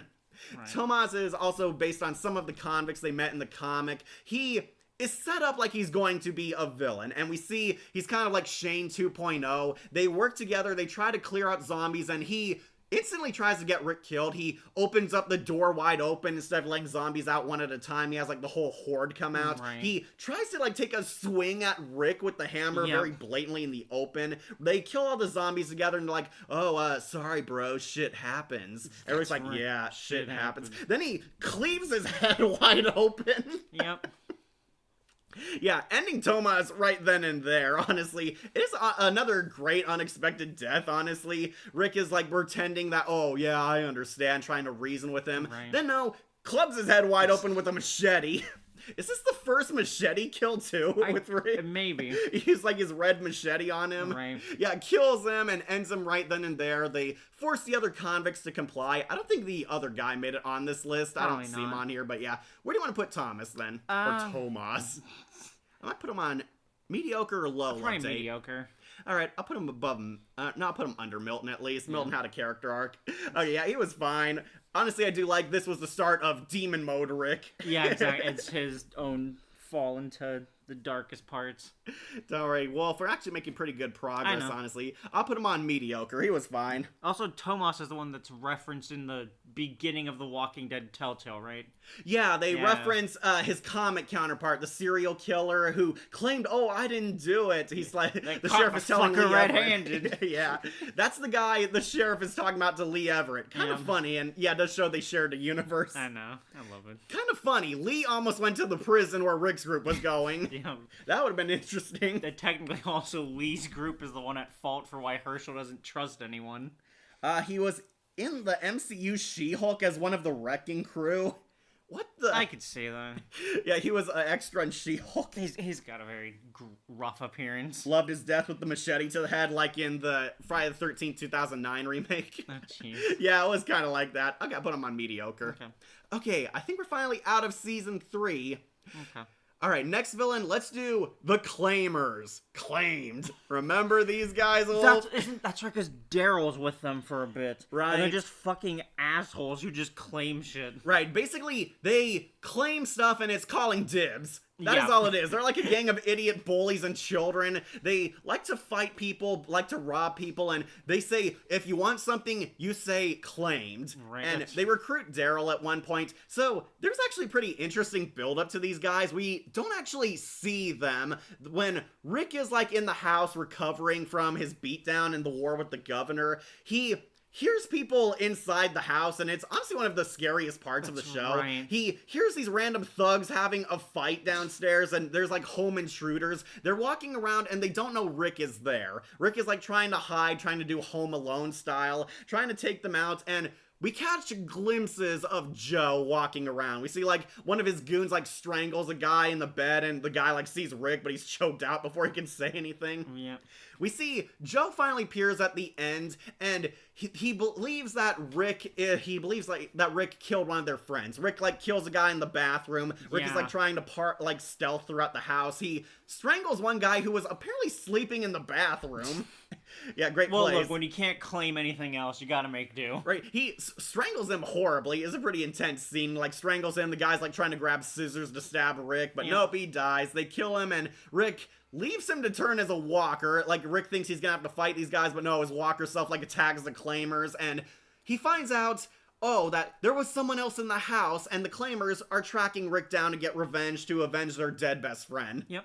And along the way, they recruit Daryl. Daryl has lost Beth. He's depressed and butthurt, and Joe decides to recruit him and shows him the claimer way. Basically just calling dibs. So I thought they were going to give him more character because they give, like, a whole episode of Daryl traveling with them. One of the claimers is, like, this complete dickhead who hates Daryl for no reason. Right. They, like, fight over stuff. And at one point he tries to frame Daryl and set him up to be killed. But it turns out Joe was, like, giving them a secret test of character. He saw the guy actually steal from Daryl's bag and wanted to see if he would lie to him. And apparently lying is his berserk button. Like, so that is a lie. And he, like, goes nuts and kills anyone who lies. They, like, beat him to death, and he spares Daryl because Daryl didn't lie to him. Yeah. And it's basically kind of setting up his betrayal when we get to him fighting Rick and the gang. It turns out they were tracking Rick, Carl, and Michonne, who are a small group trying to head to Terminus. Right, because they all got broken up after the prison. Right, and technically this guy might qualify as the final villain of Season 4. I know the Terminus cannibals are there too, but this guy's, like, the only guy they fight. Joe ambushes them, and they try to rape Michonne and Carl, and he does get a pretty awesome death scene. Rick fights him and tells him, "Oh, what are you gonna do about it?" And Rick bites his throat out with his teeth and, like, rips him out, and Joe, like, chokes to death with his exposed throat. Yeah. Yeah, they go savage on the claimers. Like, Rick bites a guy, Michonne shoots a guy, and Daryl stomps this guy's skull. He, like, knocks him down and stomps on him, and Rick disembowels the guy who's trying to rape Carl. Again, satisfying death scene. Oh, definitely. Yeah, he's like, "No, Taylor, take the kid, I won't hurt him," and Rick, like, shanks him and rips his guts out. Yeah, this is when Rick is definitely fallen. Yeah, this is the beginning of, I would say, more so anti-hero Rick than villain Rick. These guys definitely deserved it, but yeah. Is this when he had the beard? Yeah, he started growing it because he wasn't living at the prison again. Yeah. Yeah, Rick becomes evil Rick at this start, and honestly, kind of justified, honestly. After everything, yeah. Yeah, he murders Joe, and that's kind of the end of the claimers. These guys were actually very bit characters in the comic, which is why they got a lot more focus in the show. They wanted to give them, like, character. Where do you want to put the claimers, Wolf? For mediocre. Love the part where Rick went berserk and bit Joe's neck out. Yeah, I'll put him on mediocre. Kind of a B-tier villain. I did kind of like him and wish we got a little more of him because he hinted that he had a code, at least he applied to his group. It was very interesting, and the guy playing him was definitely having fun. He was, like, over-the-top, hammy, and evil. And basically, another character whose highlight is his death scene. He gets killed, and it's the start of Rick's kind of insanity slippage again. Rick realizes how harsh this world is. Right. Yeah, the Claimers, I thought were alright villains. We'll put them on to B tier. Yep. He was actually reading a book, and before you got a good look at him, Ricky actually just thought it was one of his teammates who went to start something. Okay. Alright, so we'll put him on mediocre. Alright, next, we have to do Lizzie. Remember her, Wolf? The little girl Carol was supposed to take care of. Oh, that's the one that...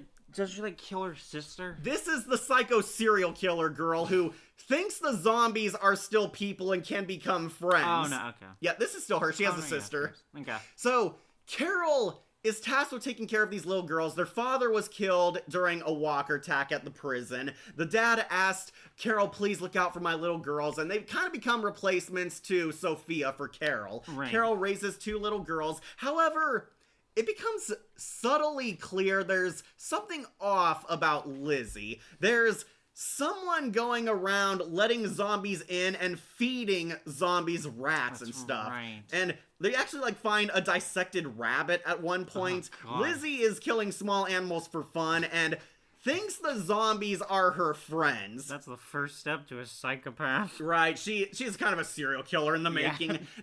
Her sister Mika hints that Lizzie has had mental problems, but nobody listens to her because, of course, they don't. They think, oh, well, she's just a kid. She has an overactive imagination. No, Lizzie is becoming a serial killer. She's killing small animals, feeding animals to zombies, befriending zombies, like playing tag with them at one point, and once the prison falls and Carol is forced to be alone with the girls, she starts trying to have a tighter hand in raising them until she realizes that these girls are definitely not well adjusted even for the Walking Dead world. Like Tyrese, Mika, and Lizzie all go to live at this grove. They're at like an olive farm. Right. And once they start spending time with each other, Carol starts to realize that Lizzie is not the strong girl she thought she was raising. Lizzie is actually a deranged lunatic. She kills small animals for fun, and she believes the zombies are her friends. She says, no, they're people like you and me, and it gets to a point where she cherishes zombie lives over people. And basically getting to her villain threshold, she tries to prove it to Carol and Tyrese by murdering her sister. She murdered her sister and said, oh, don't worry, she'll come back. I didn't destroy the brain. She, like, disemboweled poor Mika, and she's, like, left for dead, and she was gonna do the same to baby Judith. Tyrese and Carol found little Judith. They were taking care of all the children who survived. They thought they were safe here, believed that they were like starting a makeshift family here, and then Lizzie reveals that she's a psychopath. Yep. She is mentally unwell. She killed her sister, and she like pulls a gun at Carol on one point saying, no, you can't. You won't believe me if you kill her. And Carol realizes Lizzie can't be around other people, leading to the classic meme. Look at the flowers, Lizzie. Yeah, they realize Lizzie is a psychopath, and oddly acting chipper despite killing her own sister. She's like partying with Carol, having fun, and saying, oh, you're so smart, Carol. I love you. I knew you'd see things my way. Then she has Lizzie look at the flowers and pulls the trigger behind her. And kills her old yellow mice and men. Yeah, has to kill her because she's too dangerous. Believe it or not, Wolf, I heard fan theories saying that Lizzie might have heard the walkers talk if she saw the whisperers. I don't believe that. I don't think the whisperers were here at this point. It would be very interesting if that was true, but no, I think she was just crazy. But honestly, Wolf, I really like this twisted episode. This was definitely an interesting villain, even though she was kind of short-lived. It's amazingly built up because we don't know she's a villain up until her final episode, where basically the cloak comes down. Yep.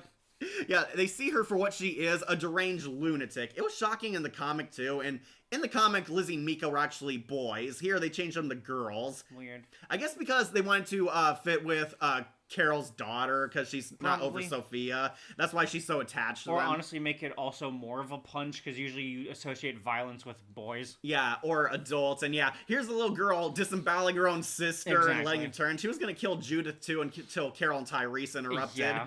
And yeah, I thought she was also pretty creepy. I do like it because it's a unexpected surprise twist villain. Yep. I might have to put Lizzie onto S tier, honestly. Really? Where do you put her? The problem is I don't really remember her other than her killing her sister. I'll put her low on S tier. You can put her above the walkers. Really? Okay. Yeah. Well, I mean, the walkers are just a force. Yeah, but the walkers are her heroes. Look, zombie lives matter, okay? Have you two watched Z Nation? No, I have not. The hell is Z Nation? Another zombie show. Z Nation was a funny, bad, and the crew just had fun with the idea and loved it. Okay. Did you actually think for a moment that Rick actually turned when he bit Joe's neck? No, I get they were trying to go for, it's like ironic because he's killing people like a zombie. Right. Well, yeah, because it's showing how far he's gonna go to live. Lizzie, just look at the flowers. I knew somebody would say it. Yeah. Universal Studios used to have Walking Dead haunted house that was open year round. Yeah, I remember that. That was like a big selling point. Really? Remember they had like, the Walking Dead theme park in Universal, and a lot of other areas like had a Walking Dead theme kind of area. I love that part. Okay. Very sad death of her and her sister. Yeah, it was kind of showing that parenting is very much important in the zombie apocalypse, and when you can't do it, it leads to a lot of dark drama. Yeah. It was very shocking when you first watched it. Yeah, rewatching it honestly kind of made me appreciate it more because the clues were there. It was set up, but we didn't know it was one of the kids doing it. Right. They kind of tried to tease that, oh, maybe it's the governor or he has a spy in there or something. Or maybe one of the prisoners. Right. I actually always love the change. I feel like it would have been... We already have too many brothers with Merle and Daryl. Gareth That's next. fair. Okay, we'll do him next. But yeah, Lizzie, pretty awesome. I'm gonna put her on I Am Negan. They actually made a very good child villain. Yep. Alright, next is Gareth, the leader of Terminus Wolf, aka the Cannibals. Terminus Cannibals. Right, the Terminus Cannibals. Okay, so throughout season 4, they tease that there's another safe zone out there. It's Terminus. Those who arrive survive. That's right. Every group comes across the sign. They leave signs. They have someone calling on any radios that are working. They leave like clues and arrows where to find them. And this is led by Gareth. Gareth pretends to be a nice guy. All the groups are converging here, basically. Yep. After the prison is destroyed, they try to go to Terminus, hoping somebody they know is there, trying to find someplace safe in this terrible wasteland. But dun dun dun, Terminus is evil, and a twist pretty much everyone saw coming a mile away. Yeah, I thought this place was pretty shady from the start. They go there, Gareth pretends to be a nice guy, reasons with Rick, give them barbecue meat, and then we find out they've been robbing a lot of people. Like, Rick recognizes the watch Herschel gave Glenn. It's like on a stockpile there. Rick attacks Gareth's brother, and Gareth proves to be a cold SOB because he has snipers kill his brother so they don't have a hostage. Yeah, the brother dies in his only episode. Yeah. And basically, they lure Rick, Daryl, Michonne, and Carl like cattle into a train boxcar. And it kind of ends the season on a cliffhanger that, yeah, these guys are evil and going to be the villains next season. And we find out what their deal is. It turns out Terminus are cannibals. They lure people in because they want meat to eat. They completely cross the insane threshold and are complete monsters who like to lure people in and eat them. Those who eat the meat and are strong survive. Those who are weak or problematic to Terminus, they kill and butcher like cattle. We see the Penguin from Gotham is there. That's right. Yeah, Robin Lord Taylor was there when he was like a background character on the show. He met Rick in like one episode, then mysteriously disappeared. Turns out he was hunted like a cattle by the Terminus crew. That's right, they even, like, slit their Yeah, throats. well, see, they hit them with a baseball bat, then slit their throat and drain them over a trough. Exactly like how cows die, yeah. Exactly like a slaughterhouse, and I do love the Season 5 premiere arc. This was a great arc, and I do like the Terminus crew as villains at first. We find out they're evil, they eat people, we see they're like butchering Gareth's own brother. I remember we thought it was Morales at first, because it looked like him coping. too. I know, we were so desperate to see him come back, only to be disappointed. Yeah, his brother is like getting butchered and turned into hamburger meat. Kind of similar to the farmers in Telltale Walking Dead. The St. John's did it better, though.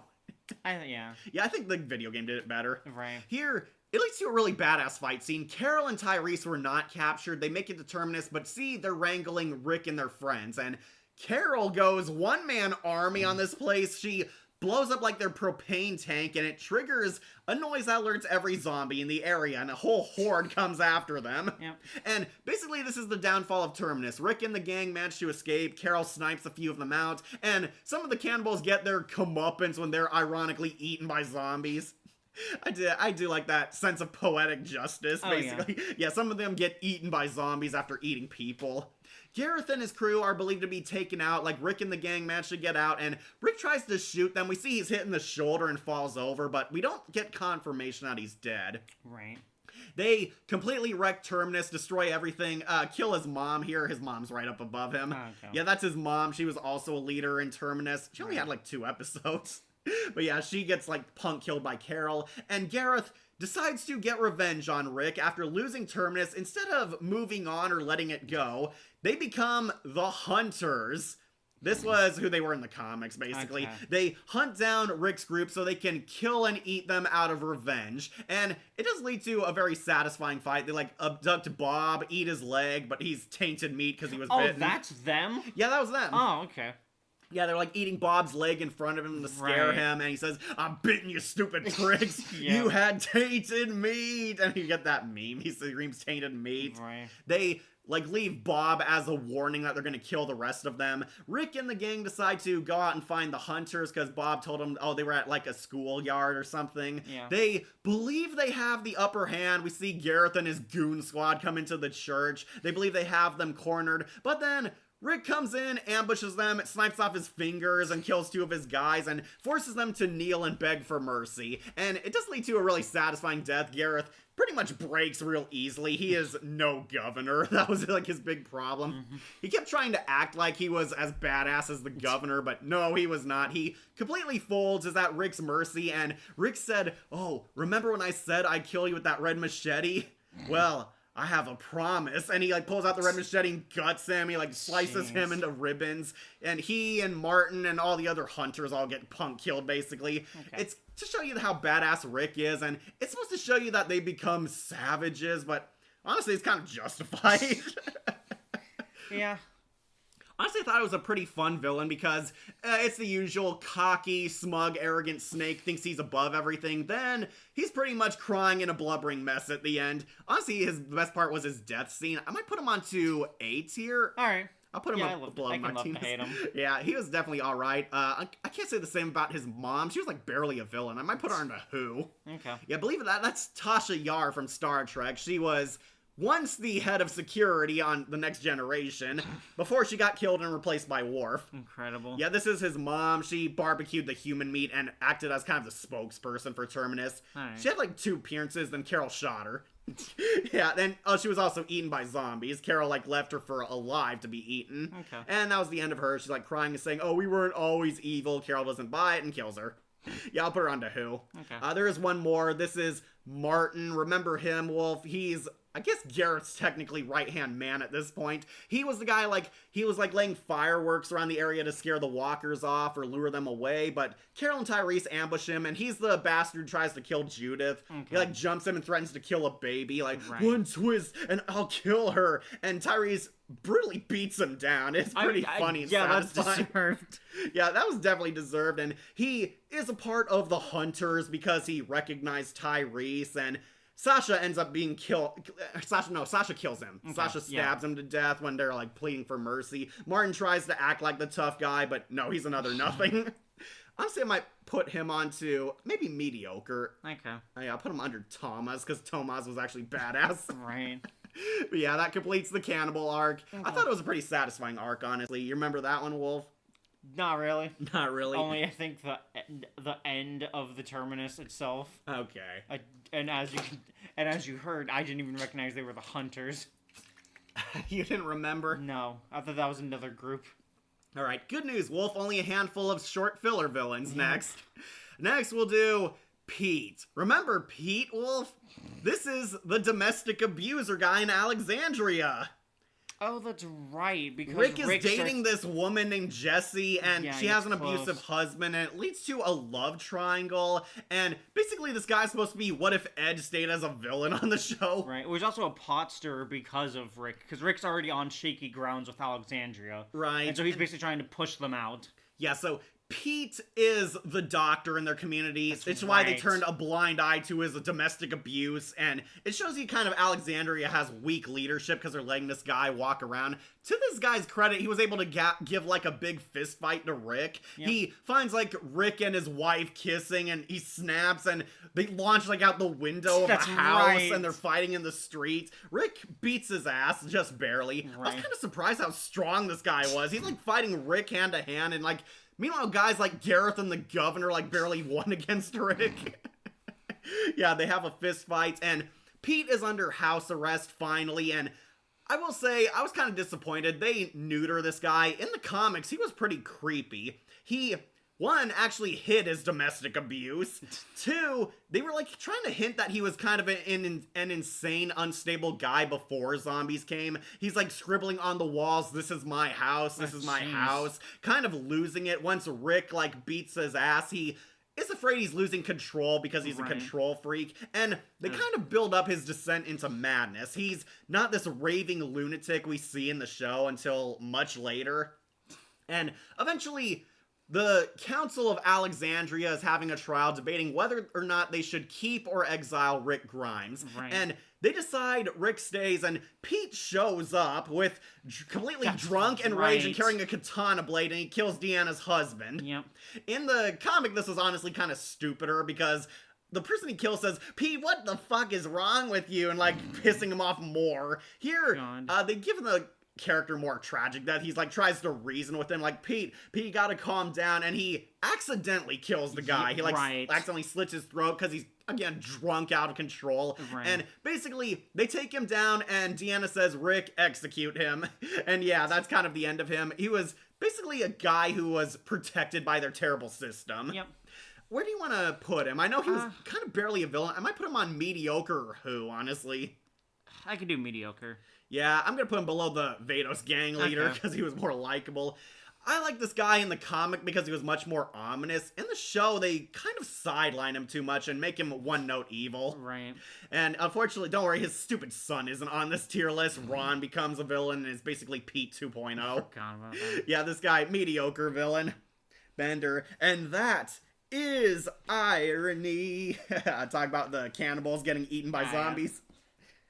Yeah, I like the farmers on Telltale The Walking Dead more. Gonna use a bathroom break, Wolf? Yep, I'm gonna go piss. Alright. Don't worry, I'll cover for you. We're on the filler villains. Yep. Tainted meat! Somebody said it. Nice. Do his mom next. Okay, we did her. Along with Martin. Yeah, we did all the cannibals. Love Garrett's death, just like the first machete kill at the prison. Yeah, I like him. And Rick honestly was more brutal with Gareth than he was with Tomas. With Tomas, it was one strike. With Gareth, it was several strikes. We see him disemboweled on the floor. Along with Martin. Yeah, fuck Martin. He deserved his death.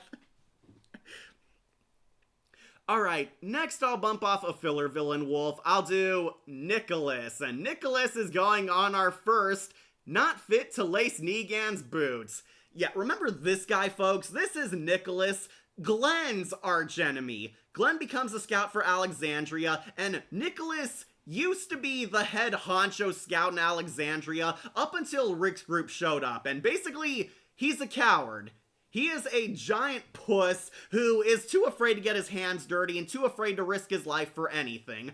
Nicholas built up this reputation that, oh, he's the greatest scout in Alexandria. He and one of Deanna's sons always got the job done. Really, he is a complete wuss. As soon as the going gets tough, he gets running. Nicholas, basically his biggest moment in the series is he causes Noah's death. So some of Rick's group go with Nicholas and one of the Monroe kids out scouting for supplies. They accidentally alert walkers to their area. One of the sons dies, and Nicholas, Glenn, and Noah get trapped in this revolving door, and Nicholas wusses out, doesn't want to help save them, and he tries to save himself, forcing like the revolving door open, and the walkers unfortunately grab and kill Noah. Noah is killed, Nicholas wants to run away, and Glenn manages to escape and beats his ass, but it makes them into enemies. Nicholas tries to turn Alexandria against Rick's gang because he was completely emasculated by Glenn. He's like one of them testifying against Rick's group, and in the finale, he lures Glenn out in the woods to try to kill him. He like shoots Glenn in the back, tries to throw walkers at him, and Glenn pretty much beats his ass, and Glenn proves that he's the better man. He has, like, Nicholas at gunpoint. Nicholas is crying, saying, I'm sorry, like, you killed Noah. I didn't want to. I just wanted to be alive. And Glenn decides to spare his life. And depending on who you ask, this was either a good or a bad thing. Because Nicholas actually does try to redeem himself. He starts listening to Glenn, becomes Glenn's right-hand man, listens to him. Then we get to luring the zombies away from Alexandria. There's this mega herd on the outskirts. They lure them away, and they get cornered. Things go wrong. The herd disperses, kills some of the people, and Glenn and Nicholas end up trapped on that dumpster where Nicholas ultimately pusses out and shoots himself. Yeah, Nicholas gives up. He sees no way out, gives up on hope, and he says thank you to Glenn for sparing him, and ends up killing himself, knocking Glenn off the dumpster, and we're led to believe he accidentally got Glenn killed. It turns out no, believe it or not, Nicholas finally did something right. The walkers were eating his corpse instead, and it bought Glenn time to hide under the dumpster. Yep. Yeah, this was also a really stupid point. Honestly, Nicholas was a terrible villain too. I'm gonna put him onto F tier. Aw. You mind, Wolf? Or did you like his you can arc? Put him there. I kind of like it. Oh, you did? Yeah. Yeah, the best part about him was his death, though. Yeah. Well, and also, of course, the revolving door sequence. Yeah, that was amazing. That was pretty amazing work, but really Right. terrible character. And believe it or not, I remember Talking Dead had this vote poll. It's like, oh, how many of you agree? Did Nicholas redeem himself or no? 70% said no. That's right. 70% said no. Yeah, do our next. Oh, you forgot the hospital arc. Okay, we'll do her next. But anyways, Nicholas is going on to F tier. Speaking of F tier, we also have to get the hospital arc out of the way with Dawn. That's right. Remember Dawn? Isn't this where Beth is? Yeah, Beth Yeah. got abducted by this group of cops who were holed up in the hospital. I'm not sure if this was the same hospital Rick was at. I don't think so. It wouldn't He make goes further sense, but away. yeah. Yeah, Dawn is basically the leader of a group of police officers who tried to hold up in the hospital and have stayed there all the way into the apocalypse. And Dawn has gone completely mad with power. She's turning a blind eye to her other corrupt officers, letting them extort, rape people, do whatever they want, and take power and supplies for themselves, while ignoring all these sick people who do need help and treatment. And basically, she becomes Beth's arch nemesis more than Rick's. They try to save Beth from the hospital. They manage to find Noah. Noah teams up with Carol and Daryl. Then he tells them about the hospital, tells them that Beth is there, and they recently, take Carol because one of them accidentally ran her over. Right. And Dawn basically is our first one-note villain. I did not really like this antagonist. Not at all. And Basically, yeah, just a corrupt cop. The power has gone to her head. She pretends she's doing things for the right reasons, but really she's just a vicious nut. Yep. And then Beth tries to stand up to her, stabs her with the scissors in her body armor like an idiot. Dumbest death scene in the series. Right. Beth, you survived this long, and you stab her in the bulletproof vest. Right. That's Dawn's big contribution. She's the one who caps Beth. And then Rick just shoots her in the head. Right. And then that's the end of it. Terrible. I'll put her below Nicholas. Don't Yeah. worry about that. She Yeah. sucks. Because she was the worst of the cops, and now that she's gone, they're not going to go after Rick, and that's why they're allowed to live. Beth's death was very sad, and Maggie's reaction was very impressing acting chops on the actress. Yeah. Her crying was slightly better here. I did not like her crying over when Rick spared Negan. She acted like Cartman. Dawn is a terrible villain, okay? She is just one note, very generic, and honestly the first sign that we were going to copy Governor-style villains for a while. Yeah, definitely. Speaking of which, we'll also knock off her police officer. This is, I believe, either Gorman or O'Donnelly, one of Dawn's right-hand men. I think they push him down an elevator shaft. He's one of the corrupt cops who abuses the patients, takes advantage of them. Dawn mentions he might have raped a girl, and basically he tries to challenge Beth for leadership, Dawn for leadership, and Dawn and Beth double team him and shove him down an elevator. Yeah. Yeah, I'll put him on to Who. Pretty forgettable character, honestly. He's whatever. Yeah. All that character development after the fall of the prison was for nothing. Yeah, that is my problem. They gave Beth so much focus on this great character arc. She was gonna finally toughen up, be an independent woman, be strong. She should have killed Dawn, and that should have been the end of it, but no. They wrote Beth out of the series and killed her off for shock value, which unfortunately happened a lot in the later seasons. Yep. And also, of course, they just fucking wrote it terribly. She stabbed her in the shoulder Right. on her bulletproof vest, mind you, which was With not scissors. even covered. You didn't stab her in the friggin' head, Or Beth, the or the neck. neck. No. Anywhere else. Just gave Dawn enough time to shoot her so we could get rid of Beth. Yep. Terrible villains. Terrible. The hospital arc is all for nothing. Yeah. Going on, not fit to lace Negan's boots. Alright, so I believe next came... Where is he? W-Man. This is What? the Wolf. Oh. Remember the Wolves, Wolf? God. Thought you'd remember these people. These Because were- Morgan tries to, change him. Yeah, remember this guy? Because he was in the basement. These are the Wolves, who are basically a bunch of savage lunatics who like killing people. They believe there is no more value in life. There's no point in rebuilding society. They just gave up and go around killing people, and they attack frequently innocent communities. Yep. And one of these communities is Alexandria. This is W-Man. We find out his real name is Owen. He's one of the leaders of the Wolf Pack. The Wolves basically are psychos who go around stabbing and killing people. They attack Alexandria, and he becomes Morgan's foil. And I use that term very loosely. Basically, he's a lunatic who Morgan tries to save.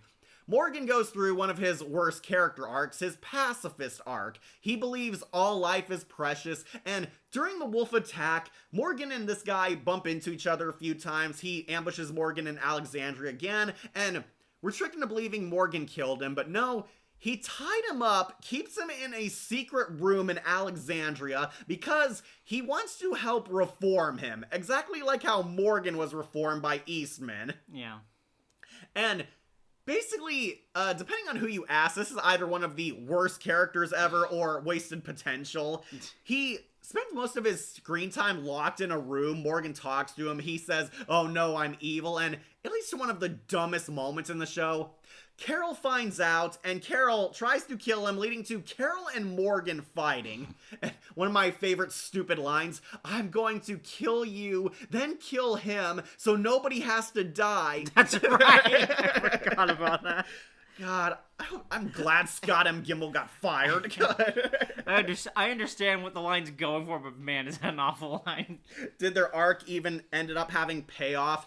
It basically was showing Alexandria, yeah, that the world is harsh out there. There are people like this out there who just want to kill you. Right, and it was waking Morgan up to that. Most of the wolves get pretty much murdered by all the Carol, the Alexandrians, and even Rick. Like, Rick kills most of the group. Yep. Morgan captures this guy. He's like the only survivor. He lives the longest, most likely. Right. He's held here. He escapes because Carol and Morgan stupidly knock each other out, and he takes Dr. Denise hostage. That's right. However, during this, it's when the zombies swarm Alexandria. They're trapped there, and he and Denise are forced to take shelter in this home, and we're led to believe that Morgan was right, that his redemption was working, because we see Owen actually open up to Denise, talk to her. Denise tries to ask him why he does this, if he's going to kill her or not, and they try to make you think he's going to redeem himself, and rather out of nowhere, when they're being attacked, Carol ends up shooting him, and he sacrifices himself to save Denise from walkers. He tells her to run, and he dies, and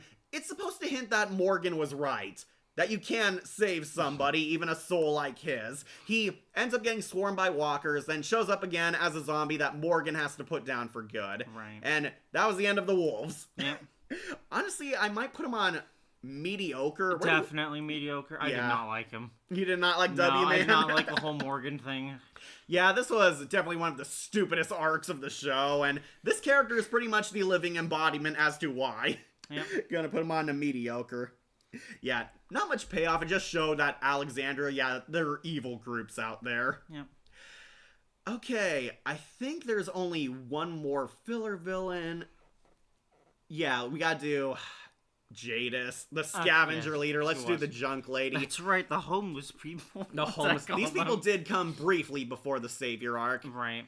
I think she's awful. Oh, yeah, no, yeah, definitely. I'm gonna put her on 2F tier. I do not like this character, but Kat, she came back on the Rick and Michonne spinoff to be the main villain. I don't care. I'm judging her based on the Prime show, and she sucks. Really, the main villain? Jeez. Did not like this character. She is the most inconsistent, weird nothing of a character I have ever seen. She just wants to bang Rick. I think it's the only reason she saves him. They brought that up in the spinoff too. She still wanted did. Rick to herself. Like, oh, I saved your life, so you kind of owe me. Yeah, she is in a love triangle with Rick because he's still faithful to Michonne.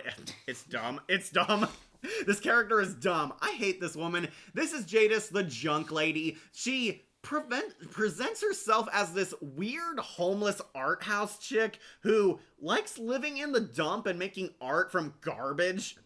Right. Rick and the gang meet her, and they kind of become like neighbors or trading stuff. They have weapons, and they want stuff from Rick in the group. And yeah, they're basically bartering with each other. They throw Rick in a gladiator pit with the Mad Max zombie. Remember that thing with the weird spike head?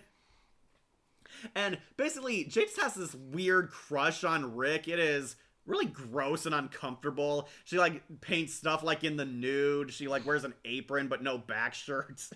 The naked apron, nice. Yeah, basically, they work with Rick, they barter, she hints that she has a crush on Rick, and they become, quote-unquote, aloof allies with each other. Right. It isn't until the Saviors show up. Doesn't he kill all of them? Yeah, he kills him off, and that's in season 8. Okay. In her first season, no, Rick actually asks her to help join forces and fight the Saviors. Right. They team up with them, but nope, Jada sold out because the Saviors also gave them an offer. And yeah, they turn on Rick and the gang, and this bitch actually gets a shot on Rick. She shoots him like in the side and kicks him off a balcony.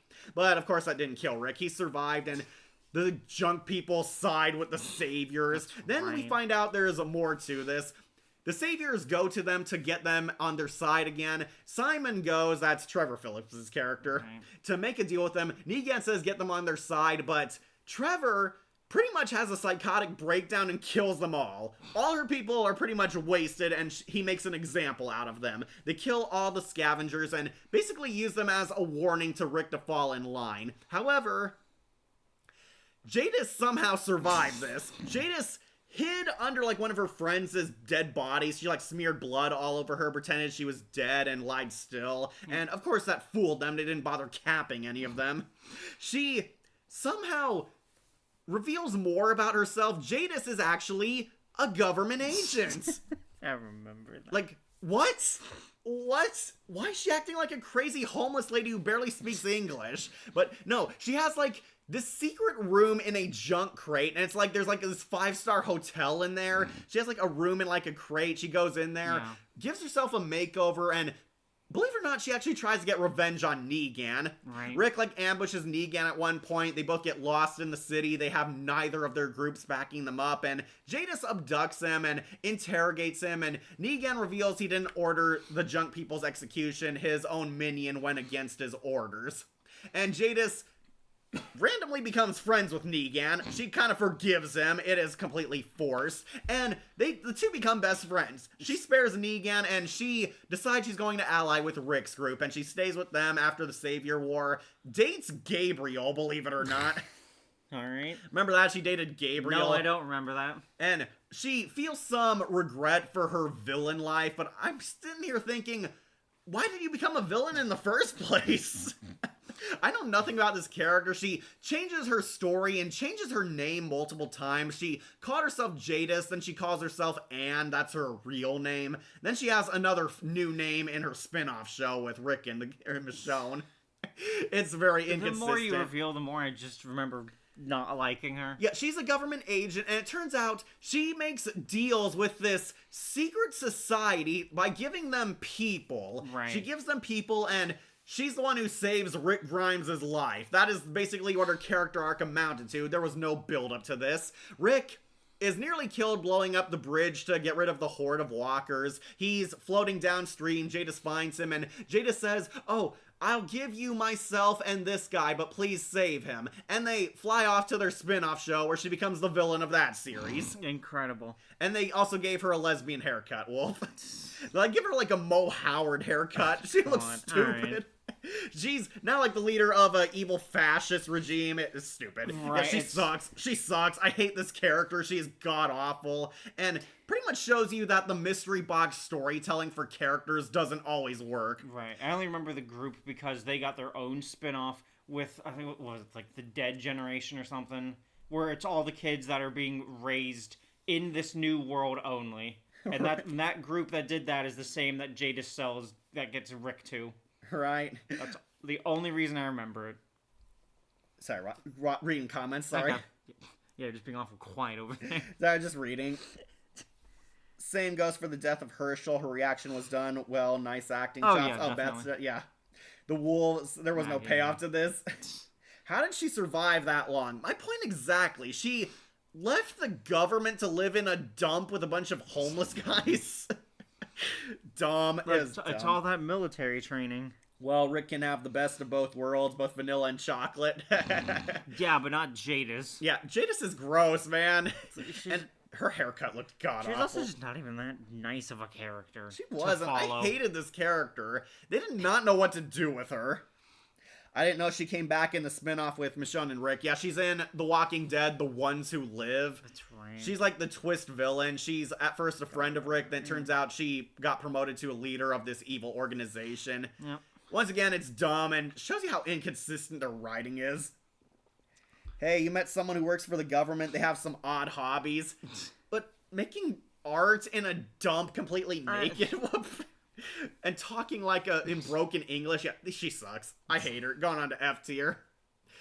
All right, we'll move on. Wolf. Yeah. Finally, let's talk about, here he comes, swinging in the big man, Negan. Hot diggity dog. All right, Wolf, you talk about him. It's my turn to use the rest of him. Oh, okay, grand. I'll be right back. All right. You remember Last Day on Earth? Yeah, every single fucking time they meet up with the saviors at the turnpikes. God. Alright. Negan, I know there's the one commenter that doesn't like, or that didn't feel like Jeffrey Dean Morgan was the one for it, or his performance wasn't great. Honestly, the way he came onto the scene was fantastic. Even if the episode Last Day on Earth was god-awful. Because the way he honestly, he steals the show for his, like, entire arc. Every time you're with him, he's bouncing, he's happy, he's serious, he's a threat, he's everything. They definitely struck gold again with him, to my opinion. And of course, one of the big things is he and the Saviors do, at the end of the turnpike of Last Day on Earth, capture basically Rick's gang. But they're not going to kill them or Alexandria. They're basically just going to take them as slaves and capture territory. They have to pay fealty to him, and yeah. He's just a giant landlord. Have you seen the Dave Chappelle performance as Negan on SNL? No. I remember, like, seeing a clip of that. They parodied how they didn't reveal who died. Nah.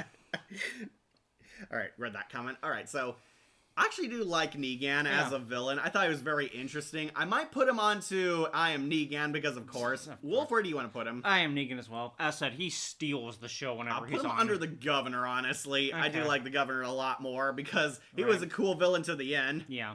All right. Negan, he is awesome. He's larger than life. He's the Joker of The Walking Dead. He's sadistic. He has a dark personality, a dark sense of humor. And yeah, Jeffrey Dean Morgan clearly having a blast playing this guy. He steals the show. He has his bat there, Lucille. Lucille, she's a vampire bat, and she's thirsty. Yeah, those are the kind of jokes he does. I like the baseball bat covered in barbed wire. That is a brutal weapon. It's a little extra, but damn, is it good. And Negan kills a lot of big-name characters, even in both his seasons. I mean, yeah, he kills Glenn and Abraham at the start. Right, kills Glenn and Abraham, makes an example of them. He was originally only going to kill one of them. He chose Abraham to die. He played like up this show that it was a random death, but it turns out no, he actually did take up Abraham's sacrifice. Abraham was like volunteering himself. He killed Abraham, but Daryl tried to punch him out, and he had to teach them a lesson, so he killed Glenn. Killed a second person. And yeah, it is still pretty harsh. I did find it weird. They did have him with his like eye popped out, like a Maggie. He's like crying to her, "I will find you." And Robot Chicken made me remember that. I found you. He kills them, and basically season 7 is all the Negan show. I call it kind of just the Alexandria torture porn. Yeah. They drag out when the war is gonna start for a long time. Negan takes over. He takes a shine to Carl because Negan actually reveals he does have some redeemable traits. He does keep his word, he doesn't kill all the time, and he actually becomes friends with Carl. He has like a villainous respect for Carl. He likes that he had the balls to face him. Even though Carl broke in the sanctuary to kill him, Negan's more so impressed. Like, a lot of the saviors don't like how he's getting close to Carl, but Negan actually proves he's in control. He bonds with Carl, and this kind of changes Carl's character arc because he sees that Negan is not somebody like the Governor, that he does have a redeemable side. He takes over Alexandria. They kind of bully them, take their stuff. The saviors are kind of just idiot bullies. It's to demoralize them, basically. Right, keep them down. This is kind of different. In the comics, they were actually a protection racket. And we see the saviors, what they gave in return was they actually cleared the area of walkers.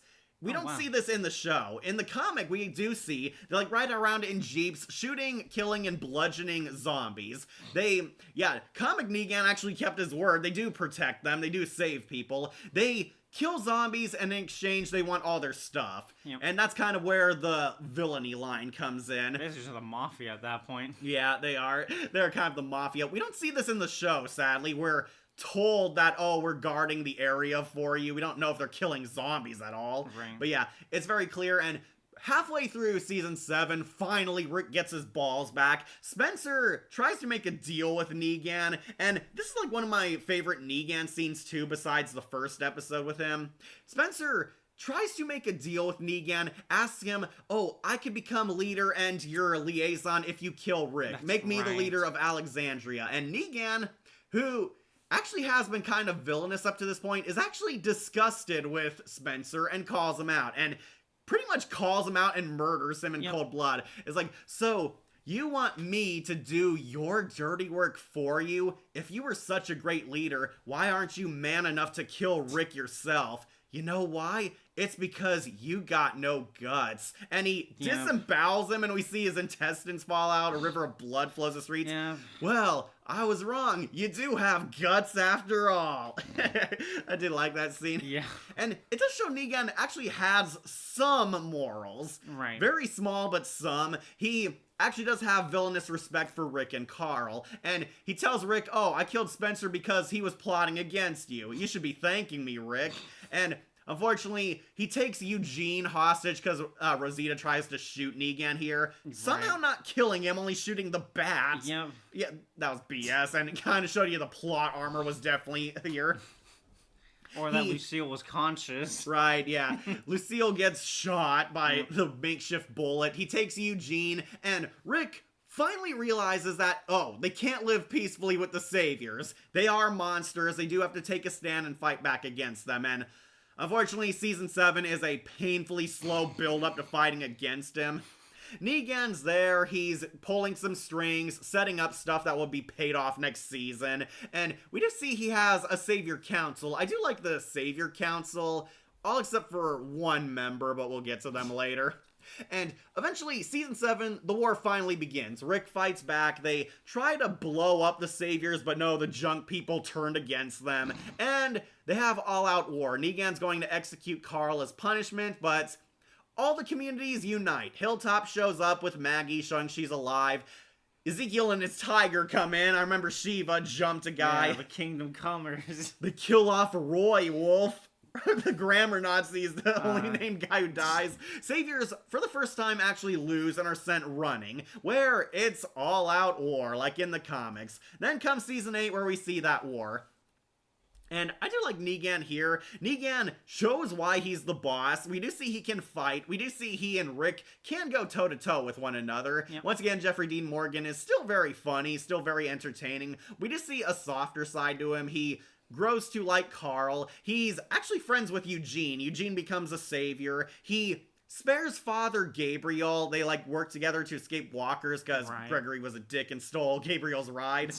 They work together, fight walkers, and in exchange, Negan gives Gabriel his life back. And we see, I do love all the saviors do kneel before him. They all fear him. They all worship his might, and it does show he has a cult of personality. Right.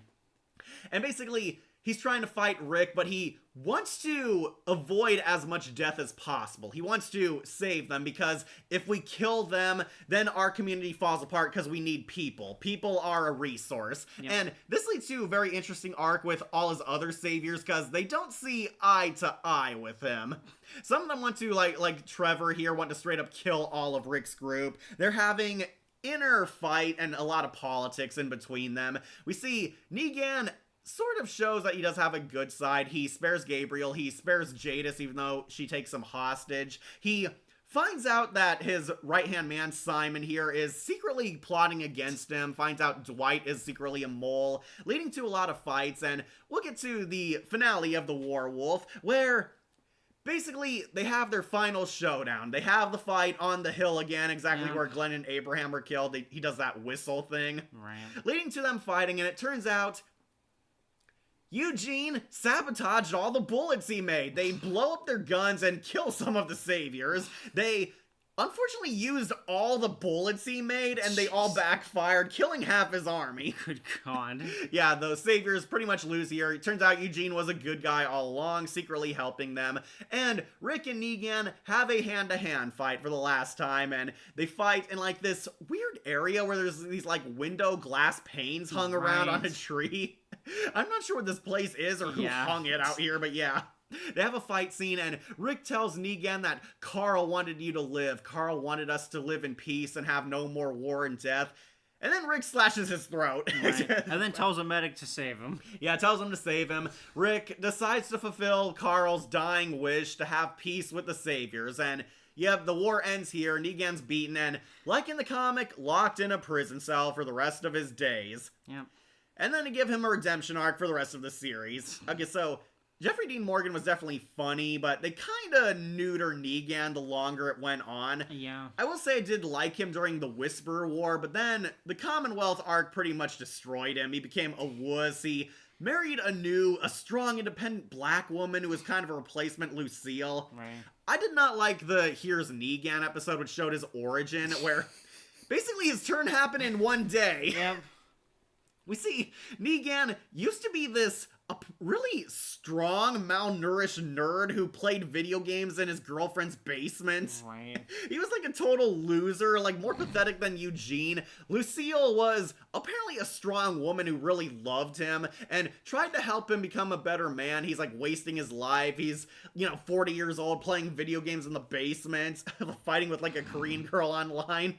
Like, can't do anything for himself. Unfortunately, like in the comic, Lucille gets cancer, and Negan, goes out to try to be a strong scout. He gets bullied by this scary gang of bikers. He sells out Laura and her dad, but finds out Lucille died. Lucille didn't make it, and he loses everything, and in one day, complete change. He's now like the scary badass, and attacks the bikers all by himself, now buff and strong, and makes the gang leader who bullied him cry before bludgeoning him.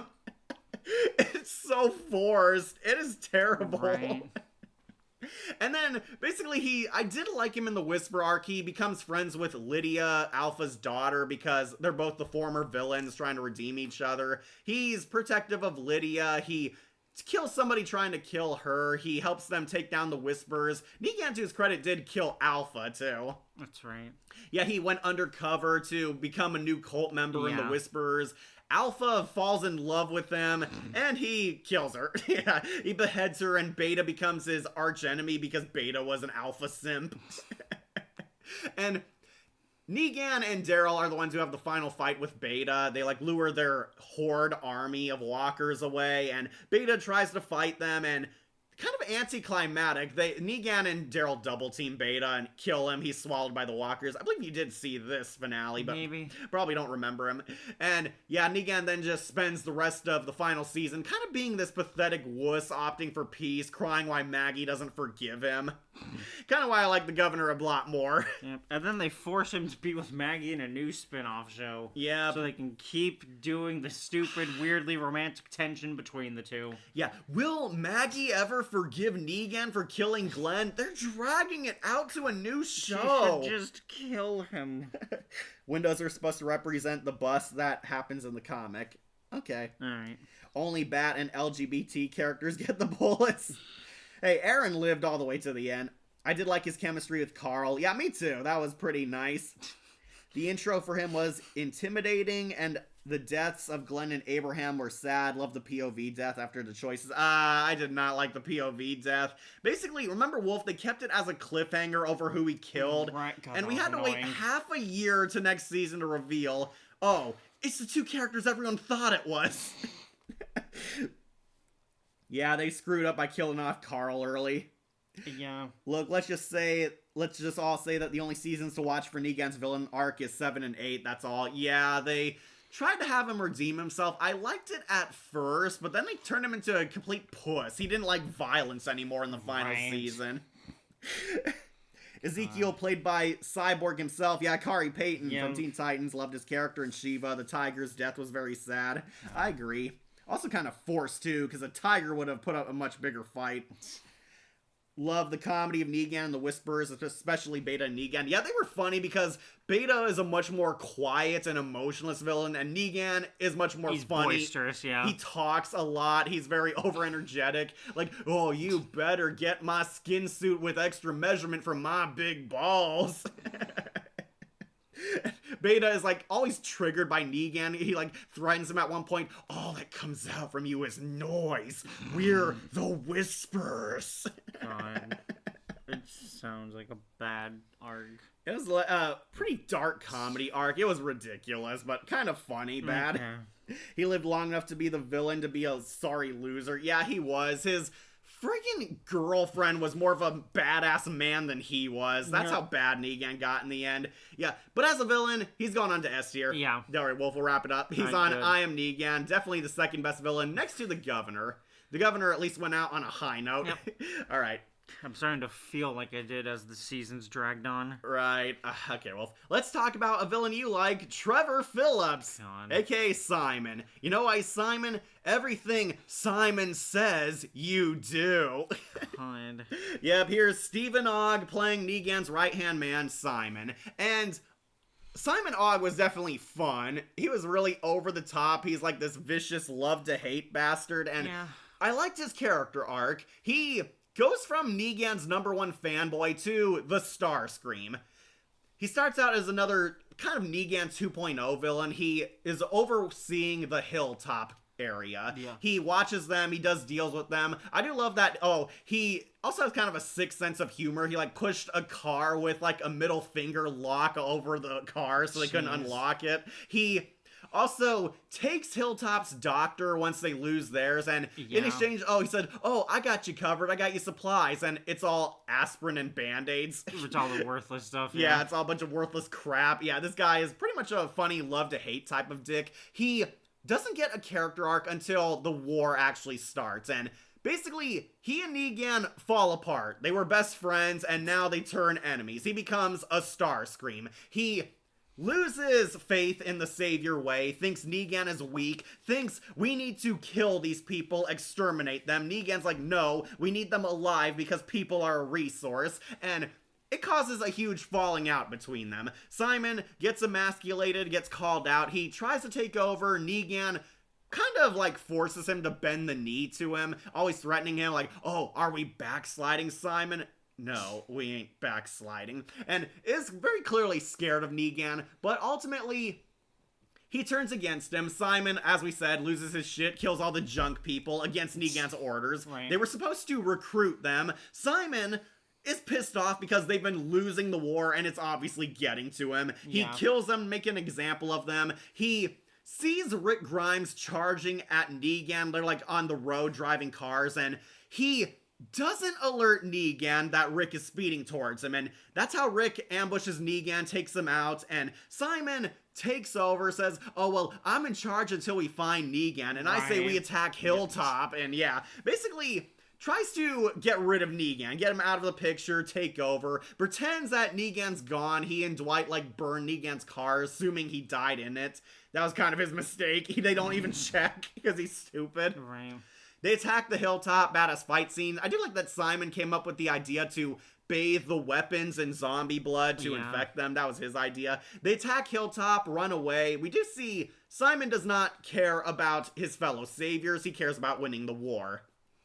At this point, Negan like took some POWs from the saviors, and he says, if you attack, you'll kill them. And he says, oh, screw them. They're damaged goods. We don't need them. He like completely writes off the prisoners, and basically shows you that, yeah, the saviors all suck. They have all these villains. They're all not like Negan. Yeah. Simon attacks. However, dun dun dun, Negan's alive. Negan comes in. He tells Simon that he needs to bend the knee to him again. He found out that he killed the junk people, but he'll give him a second chance. And this turns out to be a secret test of character. Simon, not at all happy Negan's back, and openly plans to kill him now. He conspires with some of the saviors, but Negan found out. They snipe out all his supporters, and he forces Simon to have a trial by combat.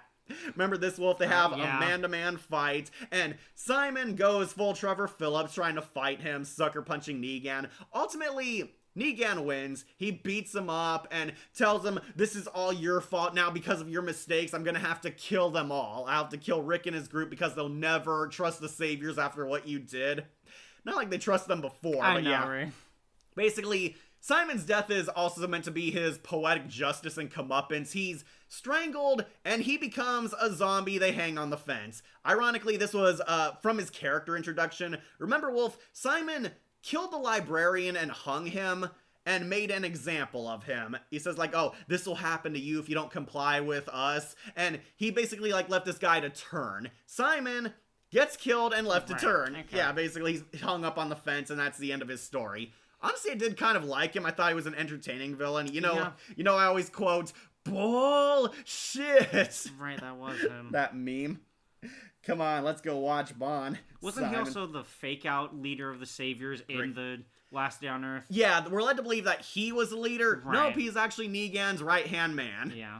Honestly, Stephen Ogg was so fun. He's basically Trevor Phillips. That was the big appeal of this character. That's the only reason why they kept him around. He was supposed to be a one-shot guest star, but they liked Stephen Ogg so much, they promoted him to a main character. Incredible. Where do you want to put him, Wolf? Honestly, I want to put on I Am Negan. But I know I'm not that strong about him. Alright, I'll put him on Love to Hate. You can put him on the Negan. Really? Yeah. I'll put just, him like, below the Walkers. Alright. Yes. I just love these Trevor Phillips. That was his big appeal. He was fun, love to hate. I'll put him on I Am Negan. Alright, next, his other second-in-commands. We're now getting to the Savior Council. Yeah. Let's do Dwight. Remember Dwight? Yeah, he gets his penis bitten by Eugene. Hi, I'm Dwight's penis. You might be wondering how I got here. Okay, this is Dwight. Unfortunately, they kind of softened him from the comics. In the comics, he's supposed to be like evil Daryl. Oh, okay. You don't get that impression on the show. He like stole Daryl's crossbow in the TV series to recreate his comic stances. Dwight is basically the reluctant, tragic villain, along with Gavin and Morales. But yeah, he didn't want to become a savior, but he was basically forced. They cowed him, forced him to bend the knee. They brand his face, give him like a two-face. Not sure if you can see it here. He wanted protection. They tried to leave at one point. The Saviors got them. They went back, and his wife, Sherry, is one of Negan's harem. Right. And that's why he kind of wanted out. He wanted his wife and his life back. Negan branded his face to break him in again and forced him to be his slave. He's one of the goons, and they kind of keep it iffy whose side is he on. Is he a nice guy or is he a devious bastard? He kind of joins in on the Saviors bullying them like he's a dickhead to Rosita, like pouring all the water out of her flask in front of her. Like, he's like, oh, that was payback for biting my penis. They almost killed Eugene. Dwight murders Denise. In the comics, he's the one who murders Abraham. Oh, okay. Yeah, Denise got Abraham's death. He sniped Denise out, and that was Tara's girlfriend and Rosita's new best friend. And it's why they kind of hate him, because it was kind of a dick move. They took Eugene hostage. I do like Eugene bit his nuts. That was pretty hilarious. Right. But his wife realizes coming back was a mistake, and Sherry leaves him. And this causes Dwight to turn against Negan. He now has nothing left to live for, so he decides to get back at Negan by being the mole to Rick's group. He decides he's had enough of Negan too. He doesn't want to be a savior anymore, and he'll help them take them down. They kind of downplay his wildcard status. In the comic, it was iffy if he was trustworthy or not. Okay. He played both sides, kind of. In the show, he is straight up reluctant villain. He is a nice guy and ultimately helps take them down. I honestly thought Dwight was okay. I might put him on to Love to Hate, but very low. Unfortunately, Dwight's character arc is not resolved. He helps them. He's a mole. He helps Eugene and Gabriel escape. And Negan reveals that he found out that he was a mole. Laura was supposed to be killed by him. She survived and rats him out. And he's taken as a gambling chip to use against Rick in the final fight. Ultimately, they defeat Negan and his group, and Daryl decides to spare him. He, cries, pleads for forgiveness, tells him he's sorry for all his villain actions, and Daryl lets him loose to go find his wife. And Dwight and Sherry are on Fear the Walking Dead now. That's right. That became the dumping ground for characters. Yeah, all the like characters. Morgan. Yeah, for all their spare characters, they dumped them on Fear the Walking Dead or gave them spin-offs. And yeah, that's kind of why he loses points for me. His arc is completely left hanging. He is gonna finish it on Fear the Walking Dead. Dwight and Sherry are there now. Incredible. Where do you want to put him? Honestly, I might put him on low, love to hate, or mediocre. I could do love to hate. All right, I'll put him low on there because, yeah, his arc was left unfinished. Yeah. Yeah, go watch our spin-off, folks. Fear the Walking Dead. I liked the beginning of Fear the Walking Dead. It was a nice concept. Me too. Then they lost their way like the main show. Yeah, and then it just became basically like the main show, even learning the same rules of engagement. Had his face burnt by an iron. Yeah, he did. Great second in command. Yeah, Simon was pretty fun. I know Wolf got tired of seeing him so often because they were milking his popularity. They'll do. That's not the last time they'll do it. Yeah, we'll put him on to love to hate. All right, let's talk about a savior Wolf loves, Gavin. Yes, remember the only reasonable one in my eye. I really like Gavin too. He was no nonsense, all business. We're not here to be sadistic bullies. I just want the job done. Right. He was one of the few reasonable saviors. He was underrated. I wanted him to get redeemed because I thought he could have fit well into Alexandria. He wasn't twisted like all the other ones. This guy should have lived to be one of the good saviors, but no, they didn't. We'll get to that. But yeah, Gavin is pretty much one of the few punch clock villains of the saviors. He takes no pride in being a sadist, being a dickhead, or killing random people to make examples of them. Gavin is the liaison to the kingdom, and he's very reasonable. He works well with Ezekiel, and things actually seem healthy between the two of them, up until some conflict arises, namely Jared joins his team. We'll get to this ass soon, but yeah, Jared causes problems, stirs up a fight. They have to kill someone, and Jared purposefully kills a different person. He kills, like, the young boy Benjamin. Right. He was becoming Morgan's protege, and this convinces Ezekiel that Morgan is right. They do have to fight the saviors. They kill the wrong person. They kill, like, a teenage boy, and basically their relationship falls apart. Gavin goes back to the sanctuary and is a part of the inner council. This is like the next time we see him. Yeah. He actually does have a high position working with Negan directly, which I was impressed. He runs things by the kingdom. Unfortunately, the war comes their way. Believe it or not, Gavin actually tried to say, oh, let's negotiate, let's make peace. Right. Like, Rick and the gang and the coalition are, like, right up their front door ready to invade them. Gavin actually does try to rationally reason with them, but they say, hell no. War breaks out. They fight. Gavin works with them while Negan is missing. Then once they finally get out of the walker-infested sanctuary, Gavin is ordered to take over the kingdom and kill King Ezekiel for betraying them. And this is where I did not like where his character arc went. Basically, Gavin doesn't want to do evil because he's a coward. That is the whole thing. Why they call him out. He's scared to get his hands dirty. He doesn't have the stomach for violence, and he bends the knee to Negan because he's too weak. And I did not like that direction they took. Basically, the kingdom is attacked, but they fight back. Gavin is reluctant to behead Ezekiel, and Morgan shows up and basically wrecks all his goons. He, like, disembowels them, beats them with his staff, and Gavin pretty much breaks down, cries running away, and once they corner him, he's like pleading for his life, like, please, I didn't mean to hurt anyone, I had no choice, it was either do what he says or face that goddamn bat. And honestly, that's kind of a more reasonable excuse as to why he did definitely stuff. It's like, yeah, it was either I be killed or you be killed, and that's why he bent the knee, and basically, they call him out, and I get what they're going for, that, oh, you basically bent the knee to the saviors. You have no spine. You didn't stand up to this. You knew it was wrong and you went along with it anyway. Yeah, they actually do consider sparing Gavin. And then he's killed by Henry. A little boy stabs him in the back with his staff. Right. Yeah, Morgan's new protege falls to the dark side and kills Gavin. And it pissed me off because Jared outlived both Gavin and Morales on the show. That was it. He died, kind of a pathetic wuss. And sucks because he should have been one of the saviors that negotiated peace. Right. But honestly, Wolf, I might put him on S tier. Yeah. Yeah, I liked him. I'll put him under Shane, because Shane had more of a character arc. Fair enough. But yeah, Gavin, he was awesome. Underrated savior. I liked him. He was kind of the sound wave of the saviors. And he should have lived. Yep. But yeah, we'll put him on to S tier. Easily one of the best savior villains. But you know who's not the best wolf? Regina. Remember this bitch? I'm trying to. This is Regina. She's the token woman on the Savior Council, and she sucks. Regina is basically a Simon fangirl. She's another brute, very bloodthirsty. She basically has the worst ideas. Her ideas is, oh, we should murder our enemies, kill them all. We have walkers attacking the sanctuary. Well, let's sacrifice the workers to kill them first. And basically makes every wrong decision.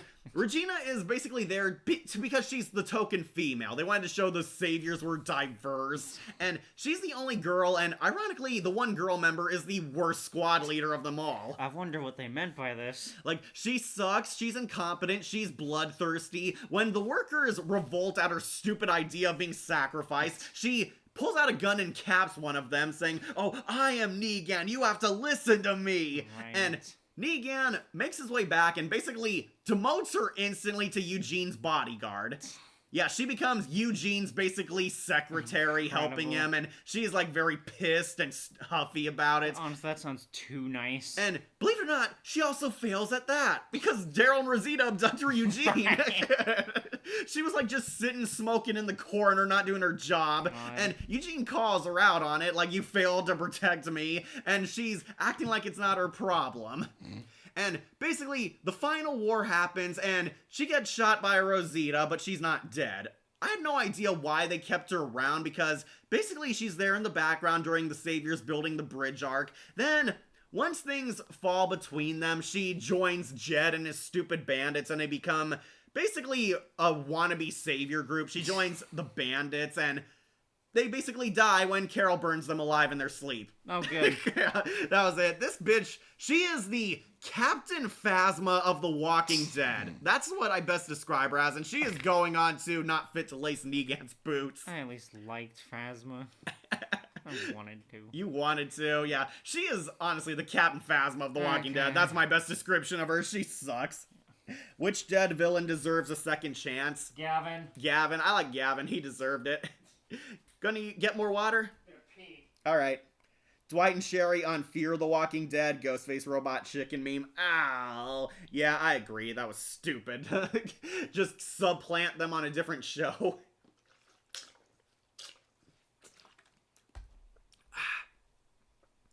Okay, don't want to talk about anyone Wolf-like, so I guess we'll get our last mini-villain out of the way. Let's talk about Jared. This is Jared, and he sucks. Also going on F tier.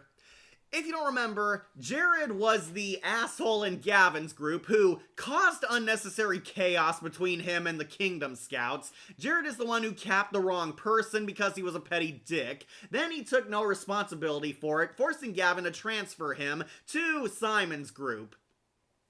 Jared is basically a dick. That's all he is. He's an idiot bully, an immature man-child. He likes to piss off everyone and expects nothing bad to happen. Eventually, Rick and the gang attack the outpost, and Jared is one of the POWs. They take him alive and trap him with the Savior POWs, and of course, instead of keeping his mouth shut, he still stirs up drama, acts like an annoyance to Maggie and Morgan. Then, he finally gets to do something important when Simon attacks the hilltop and the POWs end up escaping. Jared actually does show some leadership skills. He takes over the runaway prisoner saviors, but the prisoners all want to go back to the hilltop. They realize that, oh, Simon doesn't care about us. We're expendable. He doesn't care about us. The saviors hate us. We're nothing but expendable foot soldiers. Jared is in complete denial, saying, guys, we can capture Rick and Morgan and take them straight to Negan. We'll win points with him. He'll love us again. We'll win our way back into the saviors.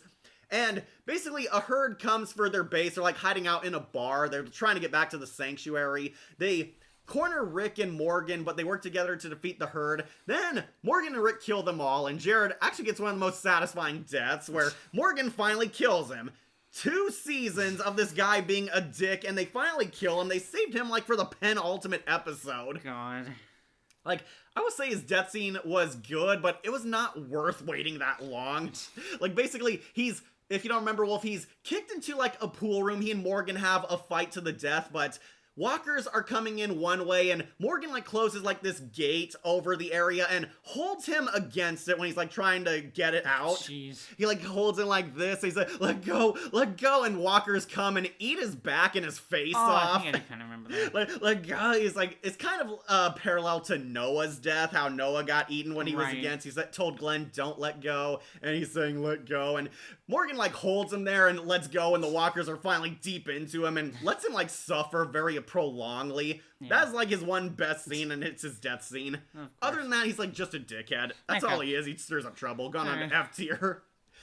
Okay, not out of the saviors yet, Wolf. We do have, one more Morales.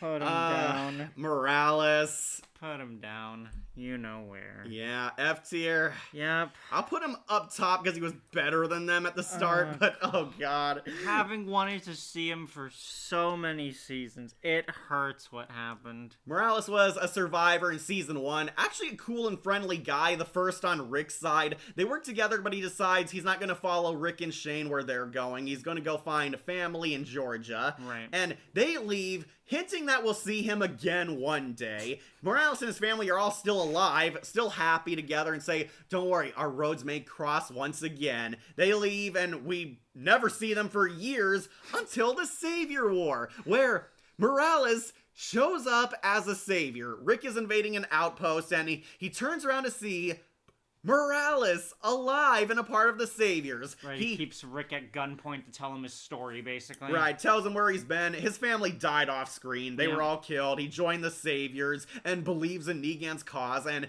he and Rick actually have a heart-to-heart here. He tells him that, oh, the woman fighting Negan is Maggie. Glenn found love here. And he finds out, oh, Glenn was the boy that Negan killed that triggered Rick's group's war. Yeah. And it seems like he's actually being talked down, and then Daryl snipes him. He's not a friend anymore. Right? Don't you know? I know who that was, but he's not a friend anymore. God. And yeah, completely washed their hands of Morales, that's it. We brought him back, showed him for 5 minutes, then he dies.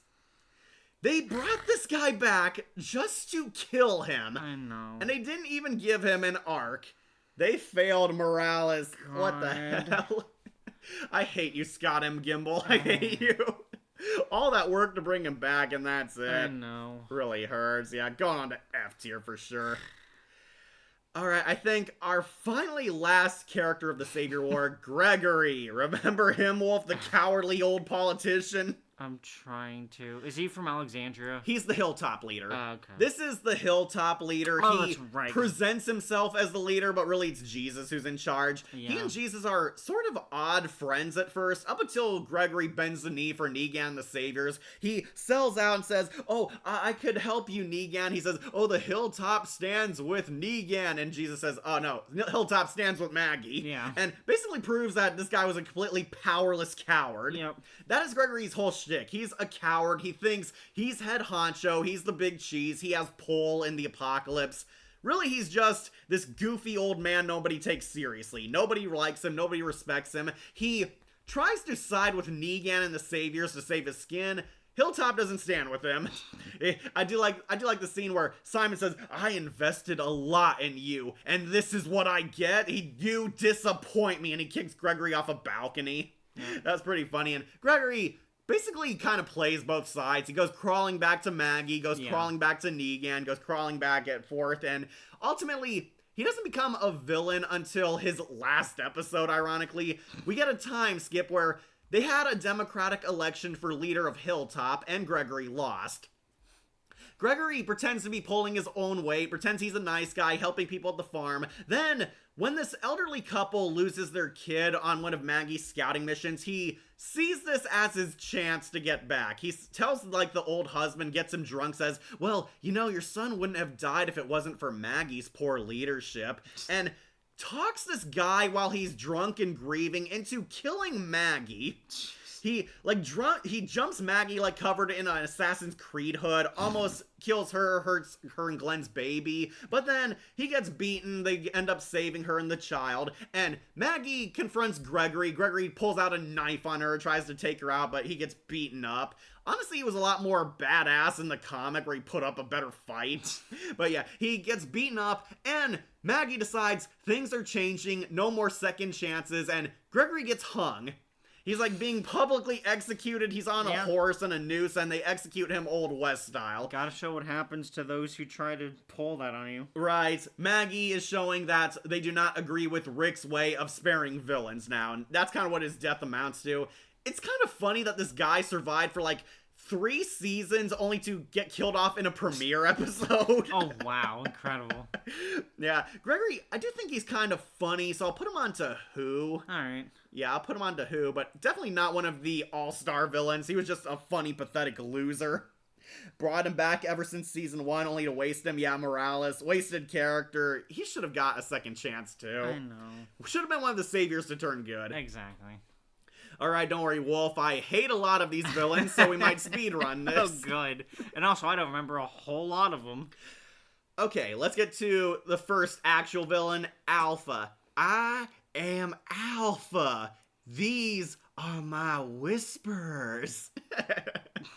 Okay, so the lady playing her definitely tried. I could not take her voice seriously. This is Alpha, the queen of the Whispers. The Whispers are this deranged group of survivors who became one with the zombies. They skinned walkers and made masks and Halloween costume outfits out of them and put them on. They become one with the dead. In the end, the dead always win, so if you can't beat them, join them.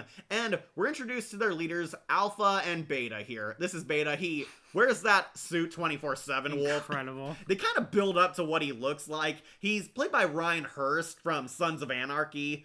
And okay. I recognize him from Bates Motel. He played this crazy homeless guy who was friends with Norman. Oh, good. Yeah, now he gets to play him here. Right. They're the leaders of the Whispers. You see, they find out the Whispers are real because the Whispers have chanced upon their community, and they murder Jesus. Yeah, I remember that. Which pissed me off because Jesus survived in the comics, Yeah. but the writers openly said, oh, we killed him off because we got bored with him. More wasting good characters. I know, right? Yeah, let's kill off Jesus, but keep Tara. God, didn't she have all the fucking sweaters on? Right, because she was pregnant. Right. Yeah, so Maggie kind of leaves the show at this point because Lauren Cohen was filming The Boys. Yeah. Remember The Boy, the puppet movie? Yep. Yeah, she's doing her music stuff. She also became Martha Wayne. Right, so Jesus died and Maggie's gone, so Tara becomes leader of the Hilltop. They find out about the Whispers and abduct one of them, and by pure friggin' coincidence, the one they abduct is Lydia, Alpha's daughter. Which triggers a war between them. Because of course it does. Yeah, they abduct Lydia. She was with this scouting group. I guess Alpha trusted the group to watch her. Probably. Yeah, the 2 Whispers get killed. They avenge Jesus, but take her hostage for questioning. Find out about the Whispers, where Alpha shows up at their door. We see the walkers can talk and hold weapons. No, duh, it's actually humans in disguise. Right. And Alpha takes Alden and Luke hostage. These are 2 new characters. Right. Takes them hostage and will exchange them in exchange for one of their own, talking about Lydia. And Henry is now a main character in this season. He wants to save the girl. Henry kind of took over Carl's arc. Carl and Lydia fall in love in the comic. Okay. Henry wants to save Lydia. We find out who Alpha is. Alpha was a domestic abuser. She's a deranged lunatic who gaslit her daughter into believing her husband was the abuser. No, we find out the husband was actually a nice guy who wanted to take Lydia away from Alpha. And then Alpha, when the zombie apocalypse happened, she killed him. She like friggin' slashed his throat and beheaded him.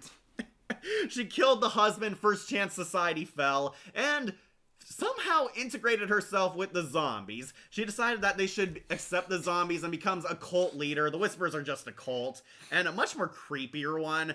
But honestly, my problem was they didn't really make her all that scary. The actress was trying, but she was like very petite and small, and had this very light voice. She did not command authority like Ryan Hurst did. Alright.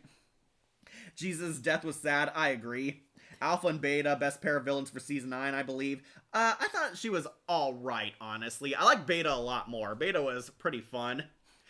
Alpha gets Lydia back, but Henry follows because he's in love with her. She takes Henry hostage. They keep fighting Daryl and the group until Alpha enacts her evil plan. She disguises herself as a regular civilian. The group decides to have a fair, a get-together to show that there's peace between the groups, and Alpha disguises herself as a normal woman, infiltrates this group. We're led to believe that this is leading up to her famous comic scene, and it does, but if you don't know, I do not like the Pike scene. Alpha kills and beheads several prominent characters and puts their heads on pikes to mark their territory.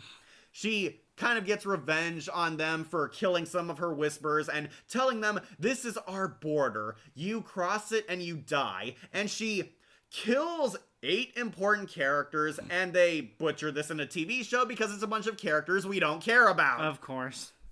Yeah, they kill off a bunch of extras. They literally kill off 2 guys who were introduced in one episode. They kill off 2 of the idiot bullies who picked on Lydia. Yeah, I'm definitely gonna cry for them. They kill off one of Negan's harem. Yeah, really. One of the harem dies, as if you remember her. And basically only 3 of the deaths are important here, Wolf. They kill off Enid, the girl Carl fell in love with. She didn't do jack, so I didn't care. Right. They kill off Tara. Yeah, Tara dies in this. Tara finally dies after doing nothing. And they kill off Henry. Yeah, Henry, the little boy who fell in love with Lydia because she didn't approve of their romance. And yeah, basically a bunch of characters who didn't friggin' matter. In the comics, she killed off Rosita and Ezekiel. Jeez. Yeah. They decided not to because they were too attached to the actors. Yeah, they screwed up. Yeah, Alpha killed them, and then it leads to the Whisperer and a coalition war. They call themselves the Coalition now. It's all the communities. They fight the Whisperers, they fight them, and Alpha actually unexpectedly dies halfway through the season. Oh, wow. Basically, Alpha is kind of like their Snoke. She's built up as the ultimate villain, only to die halfway through. Negan goes undercover and becomes a Whisperer. Alpha completely falls in love with this guy. She's totally into Negan. Sees him as, I guess, an alpha male. Falls in love with him. They do have a sex scene, unfortunately. Really? And he does it to her? She wears the zombie mask while doing it. So yeah. The mask stays on her. Yeah, they actually have a sex scene. Incredible. It's a crude reward for a crude man.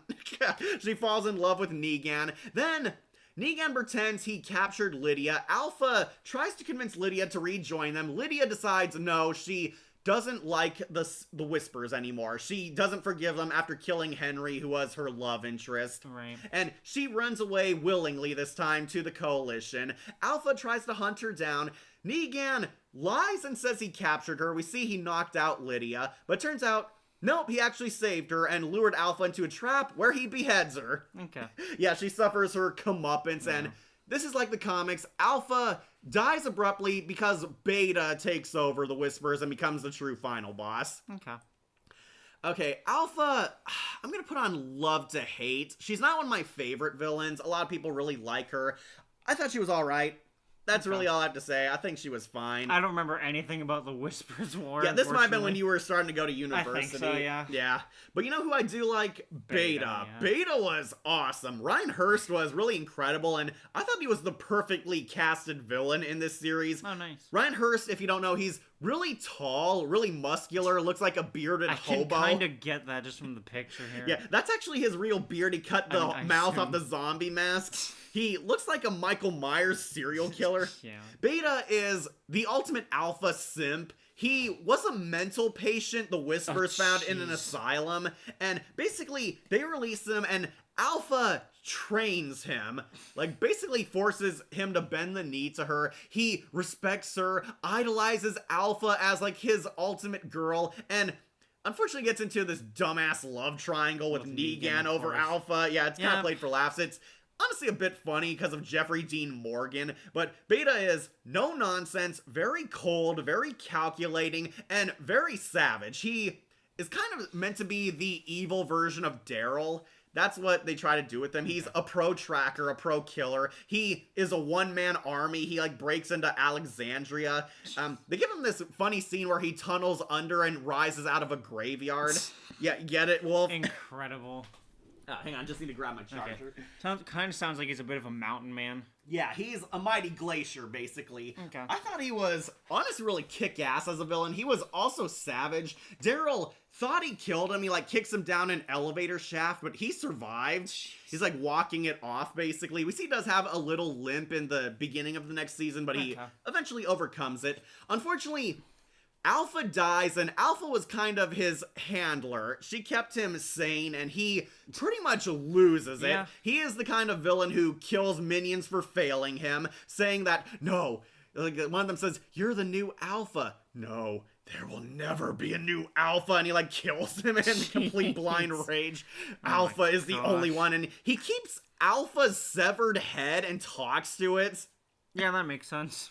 Like, yeah, he keeps her head, and she's now a zombie at this point, and it believes that she's finally achieved her dream of becoming one with the herd. I mean, she kind of did. Beta pretty much loses his cool and decides, yep, he's gonna kill them all. Alpha has been building up a literal zombie army. They have a herd of walkers. They've been, like, keeping them trapped in a cave, and Beta unleashes them.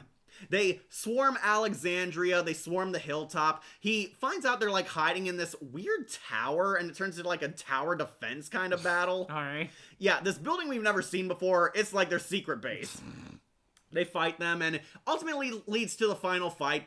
Daryl and a few of the survivors lure them away with this giant, like, stereo. They find stereo stuff and play, like, loud rock music, and it lures the herd away. The Whisperers have to go after it to get their herd back and try to sabotage it. I feel like I kind of remember Yeah, we saw this together. Yeah. Unfortunately, the coronavirus prevented the finale from airing, so it was delayed, and yeah, I kept it. They are walking, like, down through the night, trying to snipe out Whispers. BS, they see some of them. Like, I know, right? I believe Daryl could, but, like, some of them are, like, sniping them. It's, like, pitch black at night. But I see, like, oh, there's something off about that walker, and they hit it. And, yeah, they get devoured as soon as they bleed. Beta pretty much loses it at this point. We find out who he is. There was kind of a build-up to his identity. Beta used to be a country music star. Oh, wow. We see, like, he's looking at, like, these posters, and it's Ryan Hurst without his makeup on. Like, it's him. Beta used to be a famous celebrity, and he lost his way. It's showing you, once again, somebody who came from a great background ended up so far down in this world. Beta abandoned his identity and pretty much hates it. He's, like, clawing at his own posters. He's destroying his records. He used to be this country music star, and I thought a missed opportunity is, like, they kind of play his music on the stereo. That should have happened. Yeah. But no, they didn't. They went with some soundtrack that somebody paid them to play. Okay. But yeah, they fight, and Beta sees Negan. Negan is wearing Alpha's mask, and he loses it and has this dual-wielding knife fight with Negan in the middle of a zombie horde. And none of them see this. Yeah, none of them see this, and none of the walkers are triggered and attack. They fight, and anticlimactically, Daryl comes along and stabs him in both his eyes. Jeez. He's, like, bleeding out, and his mask falls apart, where we see it's Ryan Hurst. And he gets consumed by the horde, and they try to play it like a horror movie death, where the zombies eat him, but he accepts it. Right. He has, like, this fallen dark messiah moment. He does, like, the Jesus pose and lets the walkers eat them. That he's finally part of the herd. And Negan and Daryl, like, recognize who he is and have the remark they had in the comic. Wait, do you know who that bastard was? Yeah, nobody. He's like, nobody now, yeah. Okay. Basically, yeah. It was a lot better in the show than in the comic, but yeah. Beta gets killed and devoured by his own herd, and they defeat the herd by luring them over a cliff. Incredible. Yeah, they... Just gravity. Yeah, they let them fall, and Lydia becomes Carol's new daughter.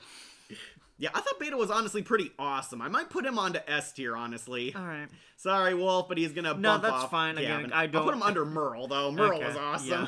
Again, I am not attached to him whatsoever. Love the tussle between Beta and Daryl. Love the knife fight. Yeah, they fight with knives. That was awesome. Yeah.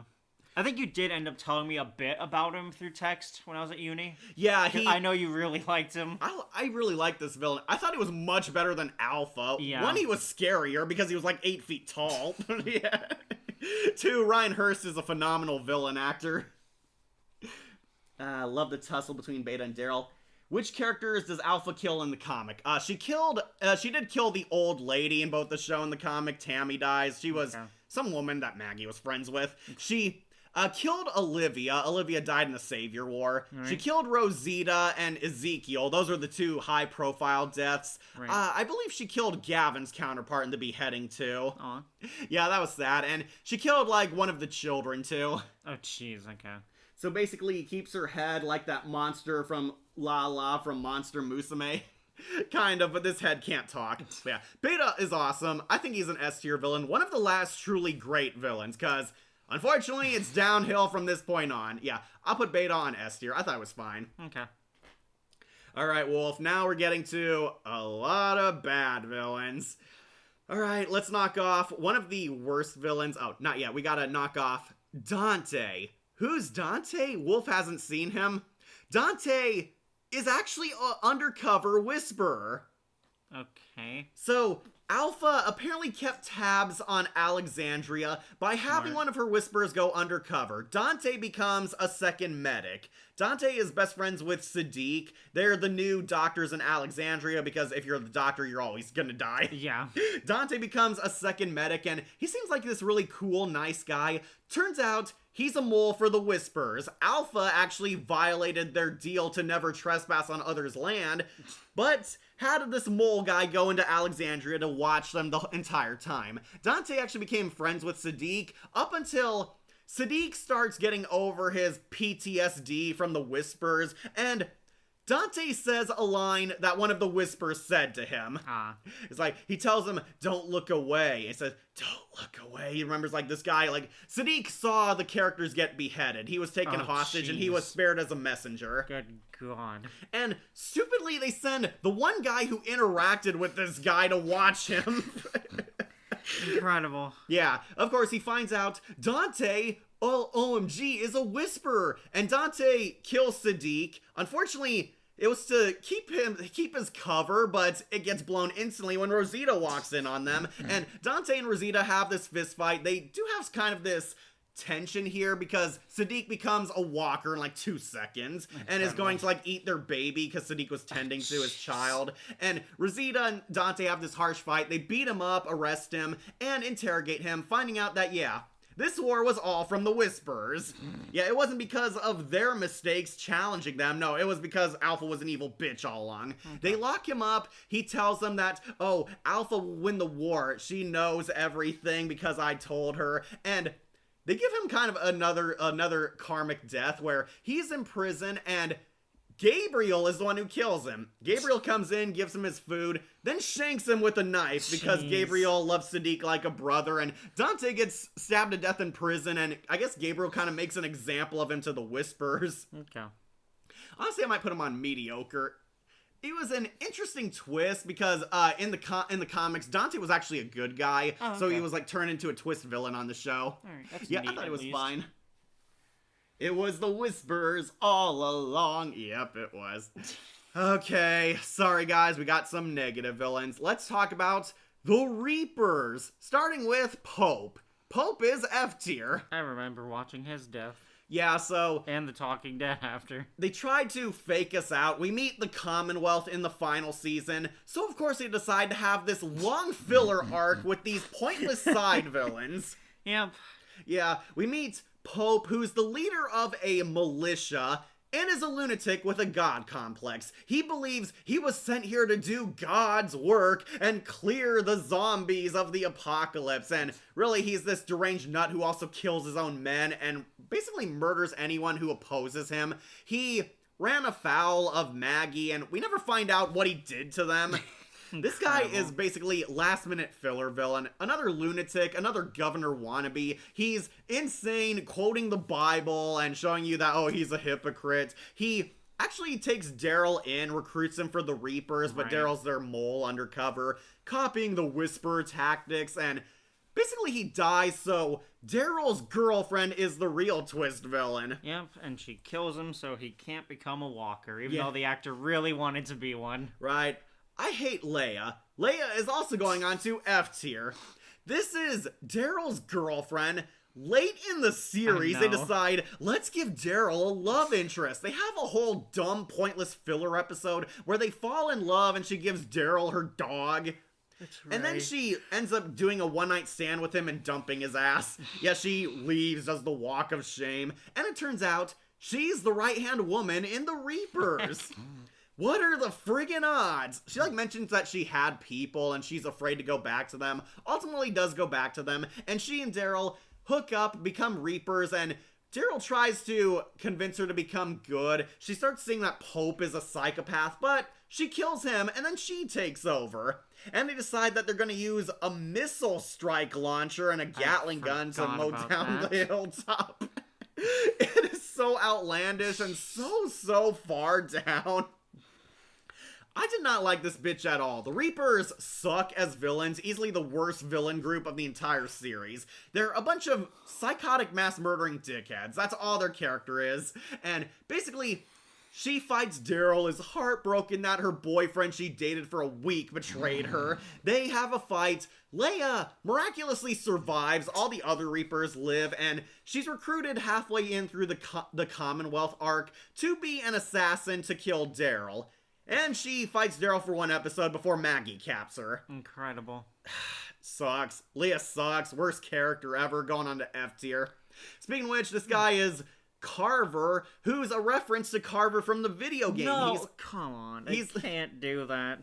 Yeah, this is Carver. He's a Reaper too. And he's a one-note psychopath. He's basically a second Jared. Also going on to F tier. Yeah, he sucks too. He's a reference to a better villain. That's all he is. And basically, he's a one-note asshole who hates Daryl because he loved Leia. And yeah, he dies. It's incredible. Yet another love triangle. But not a big god complex as Sebastian from the Hollow Man. Yeah. Reapers suck. They all suck. Generic villains. Completely pointless. So, now we get to the Commonwealth Wolf. One more filler villain. This is Jocelyn. She was a one-shot villain. Jocelyn is Michonne's former best friend, and it turns out she's a psycho who likes to gaslight children into being her deranged soldiers. What? Yeah, this villain is very quirky. She was written in for one episode to be basically Michonne's Shane. Okay. That's all she was. She was Michonne's Shane. They were best friends, and her best friend went completely nuts. And basically, she's there to fill in a plot hole. Michonne doesn't trust people anymore because her best friend from the pre-apocalypse days is a deranged loony.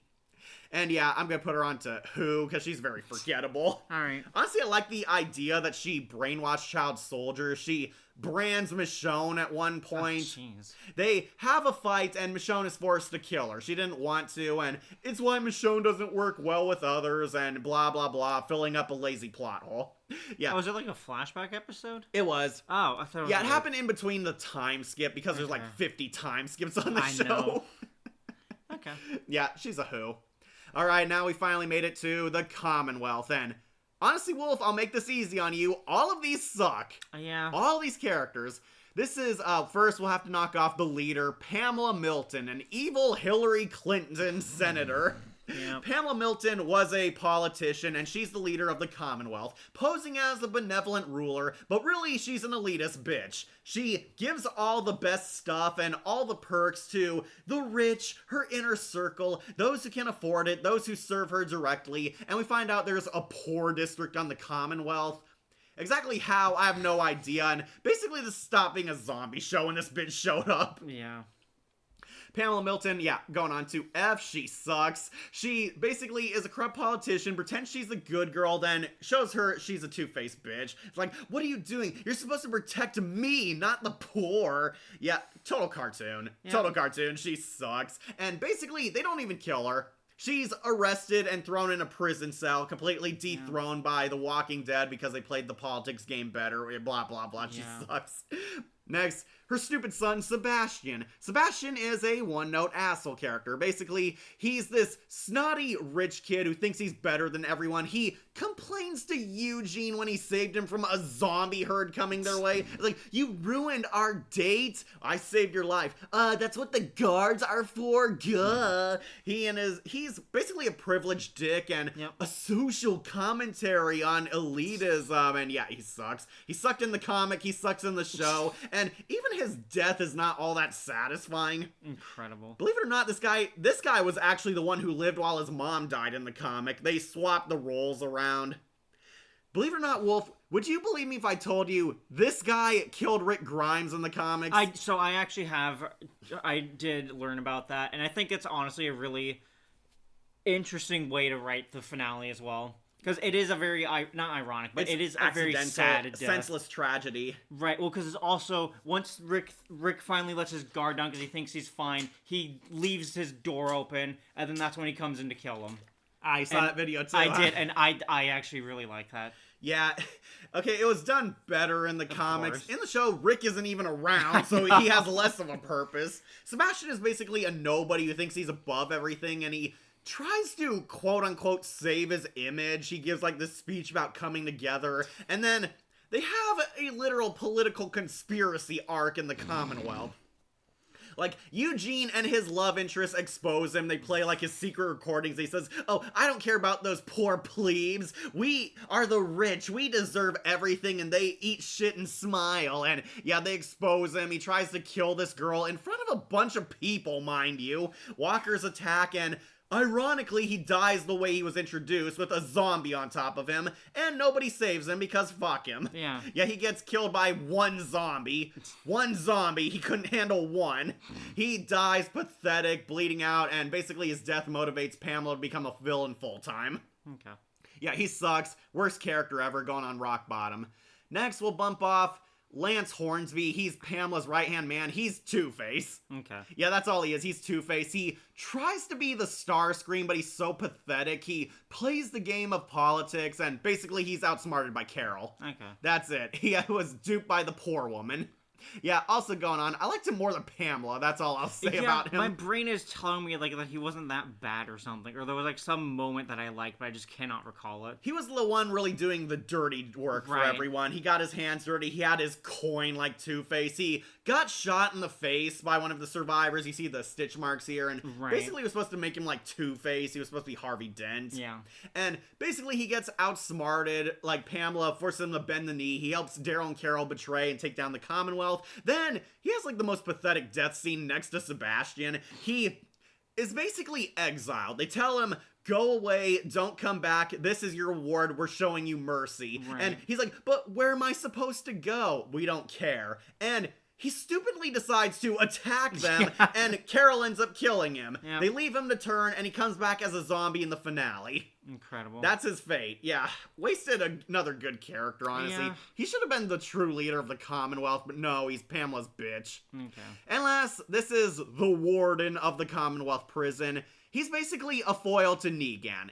He's everything Negan was in the Savior War, and becomes Negan's archenemy. He's watching the political prisoners of the Commonwealth, and basically it's a dungeon. Yeah, also sucks. Going on rock bottom. I'll put Lance above him, honestly, because he was more interesting. Yeah, basically, he's a filler villain, holds some POWs, some important characters are trapped here, and Negan and Rosita topple his prison. Yeah, they kill him, they kick him to the zombies, and his face is munched on by a walker. Nice. The end. He's a villain for like 2 episodes. If you had to end a show, if you had to have a show, have a particular season, what season would that be and why? Oh, what season would we end the show on? Would we end it on? Yeah. Honestly, I thought the end of the Savior's War arc was pretty fine for a finale. Probably, yeah. Yeah, I know it had some bad moments, like Carl's death and padding out the war, but honestly, I think Season 8 was fine. Rick and his group saved the community for once and resolved things with some of the saviors. Yeah. Yeah, ends with Carl getting his final wish fulfilled, which wasn't a thing in the comics, but whatever. Well, or possibly Season 5. I think them finding Alexander in the first place also would have been a satisfying conclusion. Yeah, I think also maybe actually adapt to the original ending Kirkman had planned at first, Right. where once they take Alexandria over and make it a good thing, smash cut, it's all destroyed and gone. The zombies win. Really? Yeah, I remember hearing about that. Dang. It's basically that the dead will win in the end. That this is all it. Yeah, and I think that would actually be a really powerful ending to do. Cheap maybe, but what can you do in a world where there really isn't a whole lot of hope? Well, this was fun, Cat and Wolf. See you too next time in the next tier list. Sorry, it went Yep. on so long, Wolf. And the next review you have in mind. Bye for now. Don't worry, we got reviews coming. I'm almost done with one, and Wolf is starting on one. I need to record the audio, yeah. Yeah, don't worry, we got reviews coming our way too. But we did it, Wolf. We survived the Walking Dead tier list, and it only took a couple of long hours. God, it tired me just like the show. I'm sorry. I didn't mean to fine. pad things out. No, it's also just that the show started dragging after a bit. Yeah, don't worry. We skipped through the Commonwealth because all these villains suck. I know, They were God. terrible. Terrible season, terrible finale. And we plugged a bunch of spin-offs at the end. Yeah, that's what I wanted. An incomplete story. Thank you.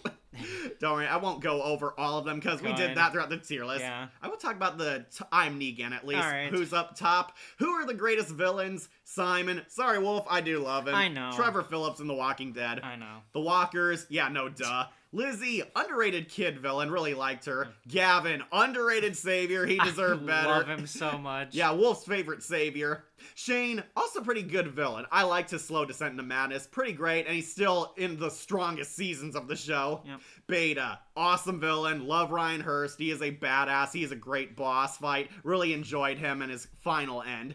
Merle. Yeah, we love Michael Rooker on this show. Yep. Great actor, great character, and actually made you feel sympathy for the neo-Nazi. Yeah, decent villain, great redemption. Right. Negan. Yeah, was there really any doubt? He's the Joker of The Walking Dead. He's funny, he's dark, he's powerful, and he is a dead serious villain. He is S tier. But number one is going to the Governor. Yeah. Wolf, do you agree? I do. Again, I said it earlier. The Governor was such a huge shift in the story, I think. Where we Right. finally have, like, this sort of bigger-than-life villain that is an actual threat. That it's the worst of humanity in one man as well. Right. One of the best villains of the series. Yeah. He is our number one villain. And honestly, I think the show tried to keep recapturing the magic they had with him. Yeah. He was so good that they tried to make wannabe governors. Right. Okay, got that. Worst villains are, shocker, the Milton family. Fuck the Miltons. Sebastian especially, he's dead last. Number one is the Governor, and it shows you how far the quality has dropped looking at the best and worst villain of the know, show. right? Okay, so yeah, this is our tier list. Take one snapshot if you haven't seen it in full. I'm trying to squeeze everyone in here, if you can see past my cat avatar. I think But yeah, you got it. Yep, this is our tier list of every mainstream Walking Dead TV villain, from bottom Sebastian to top Governor. Alright, so we'll finally wrap up, Wolf. Point. This is our tier list. What'll be the next tier list? I'm thinking about doing a Mystic Force tier list because I finally watched that show. Yep. Don't worry, Ranger fans, I finally completed another series. Only take you 5 more years for the rest. Yeah, I finished Mystic Force, might do that. I'm thinking about doing a Power Rangers episode tier list from a past series. I talked about with Wolf about doing another tier list together. Trying to remember, I think we were going to do regular show again. Right. I also do want to be on that Mystic Force character list. Oh, you do? I Okay. do. Yeah, because believe it or not, I actually kind of enjoyed the series. Yeah, until the finale. Of course. Yeah. We'll get Okay. into that, though. So yeah, Mystic Force is a possible tier list. Regular show, gonna do another tier list on Yeah. that. I might do another Solo Ranger tier list on one of the past shows. Don't worry, Okay. Wolf.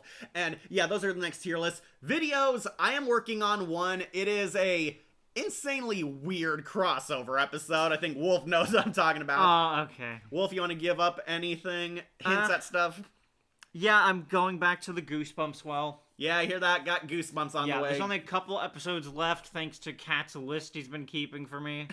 Only a few. We're almost done with the series. Yeah, and this then we get one's- to do that tier list. Yep, and yeah, this one's a 2-parter, so I'm going to smash them together. But yeah, Hope those, you enjoy it, of course. those are what we have next in line. Glad you guys could join us. We love doing these tier lists, even if they're insanely long. Yep. But yeah, this is our tier list. Check it out. We are The Walking Dead. All right, so I'll finally set you guys free. Don't worry, Wolf, we'll leave here. I know. All right.